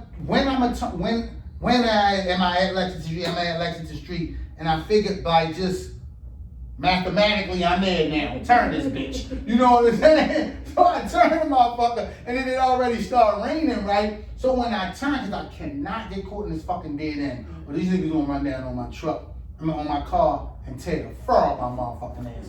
So I turn on Lexington and I lift my head up and I'm right the fuck on Lexington Street. And when I turn, the car started fishtailing cause it was wet. As soon as it started fishtailing, I mashed that motherfucking gas.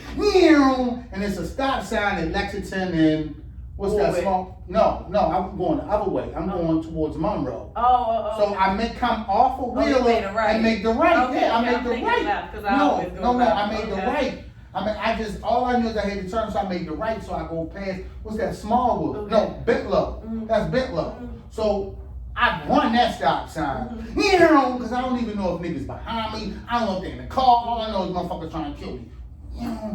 You know, I'm flying past all. So I'm like, if they are behind me, let me get my ass up here by Barnes Court, because police always sit around by Barnes Court. I ain't talking to no police, I'm fuck with no police, but I know if I just pull this way, they'll go and if you are shooting at me or chasing me, and I'm riding past and the police sitting there, you're going to at least probably go the other way. Right.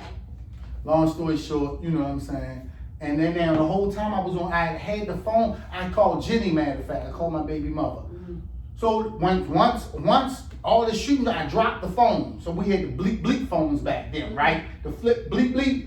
So I was on, so she, what the fuck? She fussing and all that. I turned around, I said, Jenny, somebody trying to kill me. She like, come on down here. Like, no, I don't want to put no trouble to you. She like, nigga, you my baby phone. Come the fuck down here. So I'm like, all right, you know, I'm looking all through the mirrors, paranoid than the motherfucker, right? Want to make sure ain't nobody follow me. Once I know ain't nobody follow me, you know, I do a couple spins in time, see ain't nobody follow me. I go down Jenny's house. 20 at this point? Jenny already had Shaquilla. So, no, shit, I was in my late 20s. I was in my motherfucking late 20s. Late 20s? Yeah, you motherfucking, when I had the Lexus, I was already, I was probably about 20. The feds ended up grabbing me not too long after that. Okay. So, shit, I was in my motherfucking late 20s. Yeah, I was in my late 20s. And then I went and got, so that car getting fixed. So that was my 6th attempt. The 7th attempt, I got a fucking rental car because I had to get my Lexus fixed, and then I was like, fuck that shit, you know. I kept driving my Lexus. Niggas like, yo, niggas trying to kill you. Everybody know that's your car. Nigga, fuck that Lexus. Get rid of it. I'm like, I ain't getting rid of my Lexus. My Lexus fast. I love my Lexus. You know, first time me having a motherfucking Lexus. You know, I'm getting money like a motherfucker. I ain't getting rid of my shit. But I'm driving a rental car. I got to do the money. So I know who we beefing against. You know what I'm saying? So I'm on point always looking for one of them who might be into it. I pull up at the gas station on Warwick and Franklin, right across the street from McDonald's. It's Amoco. Damn. It used to be. Whatever, it's green. I think it's BP because it's green and white. But I pull up. It might have been Amoco back then. All I know, I pull up to that motherfucking gas station, not to get no gas, to get some vanilla Dutchess. You know what I'm saying? So I send a girl in there to get the vanilla Dutchess. You know, she come out, I'm sitting there, I keep my car. Now, you know, the beef is on, and you learn this when you're beefing and you hustling in the street. Never park your car, keep the bitch in drive, keep your foot on the brake, just in case you gotta mash out. Other rules you learn, never pull up too close when you never, if you just sitting in the car, never be parked too close to the car in front of you just in case you gotta peel out. There's street rules, it's life the fuck we live, right? So, I got the shit in drive, but I got my fucking foot on the motherfucking brake, right? So, she come out, bang, she give me the Dutch, I twist the motherfucker up, so I look, and I see this kid that's from around where my way. But I know he don't have nothing to do with it. So I'm like, he ain't got nothing to do with this, I'm good. You know, my eyes is looking for whoever, familiar faces that may be into this shit, right? I see him, I discard him. So I twist up, he see me. He see me see him. He see me turn around and look like, oh, he must ain't got nothing to do with it. I twist the blunt up, bit the end, spit it, turn back around, and that motherfucker was down on the motherfucking car. Soon as I spit, I turned around, that motherfucker was right there. But I said, oh shit. You know what I mean? And just hit them all. I ducked my head and he was shooting. Boom, boom. So I ducked my head, so the girl on the passenger side, she's screaming. Ah! I ducked my motherfucking head, and gotta duck your head at all times. So I ducked my motherfucking head and I just pull out. And in the fucking street I mashed the gas and ducked my head, and it's a fucking medium strip right there. I don't time it fast enough to pull out like I did on Lexington to turn down, what's that, Marlboro. And I hit the motherfucking medium strip, and the motherfucking airbag come out. You know, the girl, don't leave me, bitch, shut up. Boom, I jump out the motherfucking car, and I take off. So it's because I know this motherfucker won't run down on the car. Right. He wasn't a professional though. He taking hits or just try and be down or whatever. Don't run down on the car and kill me. He just shot, bah, bah, bah, bah, bah, bah, bah. You know what I'm saying? So when I get out the car, I see him running this way down Marlboro. Like, oh shit. Ran back to the car because I dropped my cell phone, my jacket, you know, all that. I grabbed that shit. She's like, no, don't leave me. Grab my shit, got the fuck up out of there. You know what I'm saying? So the rental car was in my girl's name. You know what I'm saying? It's not like I just got to report that shit. I'm gone. I don't wait for no police. I don't do none of that bullshit. You know what I'm saying? So I got low. So that was the seventh attempt on my life. You know, because of the beef with Brilly. You know what I'm saying? So yeah, and then not too long after that, Jabril ended up getting killed. They put the warrants out for Jabril is your little brother? Yeah, Jabril got killed till he was already locked up. The feds and locked. The feds raided all out shit December the 2nd, 2004. You know, federal investigation, locked him up, locked my mule up, locked a lot of motherfuckers, locked a few people up. The mule is? The motherfucker that bring the work back. He was a broke nigga that used to bring my work back. He had already got locked up. Bringing my shit back, I got him out on a $100,000 bail. Back then, you could do bails at like 3%, so it ain't cost much to get them out. You know what I mean? Bails bombings was competing with each other, so it wasn't 10% at the time. Okay. You know, I went to Toke got him out. You know what I'm saying? $3,000, got him out on a $100,000 bail. I checked, yo, did you tell? No, I ain't do no charges. Yo, listen, did you talk? No, Tacoma, I said, so he was like, yo, but they was trying to question. I was like, they had suits, so he was like, it was the feds. You know what I'm saying? Whatever. So I knew the feds was going to pick the case up. I knew like it was going to be a federal case because it's coming back with smack coming from New York, you know what I'm saying? So I was like, they just want to pick the case up, you know what I'm saying? So I had him a lawyer and, you know, whatever. But when the feds fucking raided, they locked him up with everybody else up, you know what I'm saying? Came to my house and all that shit, ended up letting me go. I found out why they let me go because they ain't have enough on me per se, you know what I'm saying? Because they had a fucking wiretap on Talil, had a Talil is your brother? Yeah, had a wiretap on Talil and whoever, the plug that was on the phone, they arguing about the prices and all that old bullshit. My mule, his case was the shit they got caught coming back from New York with. So they putting all this shit together because we had a motherfucker that was on the case with us that was telling. Somebody was telling on the case prior to them even getting locked up. You know, somebody told on us, you know what I'm saying? So that prompted investigation in Baltimore, but the plug that we was fucking with already was already under investigation the entire time. We was even dealing with them. So I had a 1.5 year run with a wonderful fucking plug. They the best price, had some good ass dope. You know what I'm saying? And we was jamming, doing us, but that shit all went down. You know what I'm saying? And when they raided, they locked them up, let me go, and niggas like, yo, they gonna build a case. Cause the feds not like the state. The state will just charge you. Feds, they gonna work and they gonna get everything right before they come and charge you, or they won't even charge you. So niggas like, yo, they gonna try to build a case, you know, whatever. And I quit hustling right then and there. I was like, oh, these bitches ain't gonna get nothing on me. They got Talil, you know, they got, I think they locked Carl up, locked Talil up and all that. And I was like, yo, I quit. I sold the rest of the shit I had that same day right after they raided. Sold the weight, told everybody, yo, that's it. I ain't selling no more weight to nobody, that's it. Got rid of the cell phone, quit. 6 months later, they come back and lock me up, you know what I'm saying? And the day that they came and locked me up, so, you know, of course, Jabril got killed. Right before that, Jabril got killed May the 23rd. May the 23rd? Mm-hmm. All right, May the 23rd, Jabril, yeah. Jabril got killed May the 23rd, 2005. Mm-hmm. Jabril got killed. I went to the funeral right after that in June, May the 23rd. So Jabril got killed the 23rd. Umi had his funeral real fast. Mm-hmm. What, about 5 days later or something like that? Mm-hmm. So that was what, the 28th, the 20, whatever, the end of the month. Like June the 2nd, they came to my house to get me. You know what I'm saying? They came, so I'm like, fuck, you know, they came, raided, whatever, locked me up. And as soon as I get in the motherfucking car, they was like, I saw the little tape recorder right there, and they was like, we just wanted to let you know that, you know, I'm sorry to hear about your brother. You know, he got killed the same night they put warrants out for your arrest and his arrest. You know, that's when your brother got killed. Mm-hmm. So we would have been locking both of y'all up, you know. The paperwork got mixed up. I don't know. They were supposed to come get y'all the day before Jabril got killed. They put the warrants out for us the day before. So Jabril got killed basically the next morning. Right. But it was, you know, they Right. put the warrants out. So say they put the warrants out, I don't know what time, you know, Right. that they didn't get to us Jabril fast quick. enough, Mm-hmm. quick enough. You know what I'm saying? Mm-hmm. So Jabril went home, went to sleep. Of course, you know what happened. You know what I'm saying? Which was, say, 1, 2 o'clock, Jabril got killed, Mm-hmm. whatever time it was. So, which was the next day, you know what I'm saying? Okay. But they had put warrants out for me and Jabril already, you know what I'm saying? Just ain't make it to get Jabril. So when they take me, you know, I'm still in mourning about my brother getting killed, you know what I'm saying?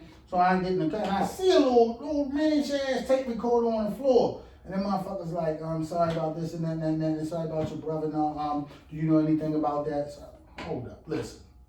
I said, first of all, I'm in mourning. I'm still in mourning about my brother, so please don't bring up his name.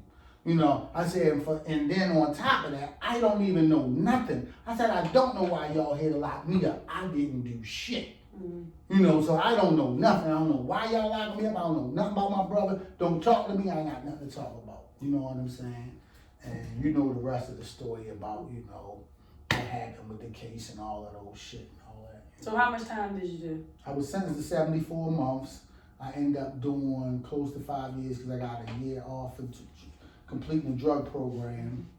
And so, yeah, that was, so I did that, and I already knew in my mind that I wasn't going to sell no more drugs. I was changing my life. I wasn't selling myself shit no more.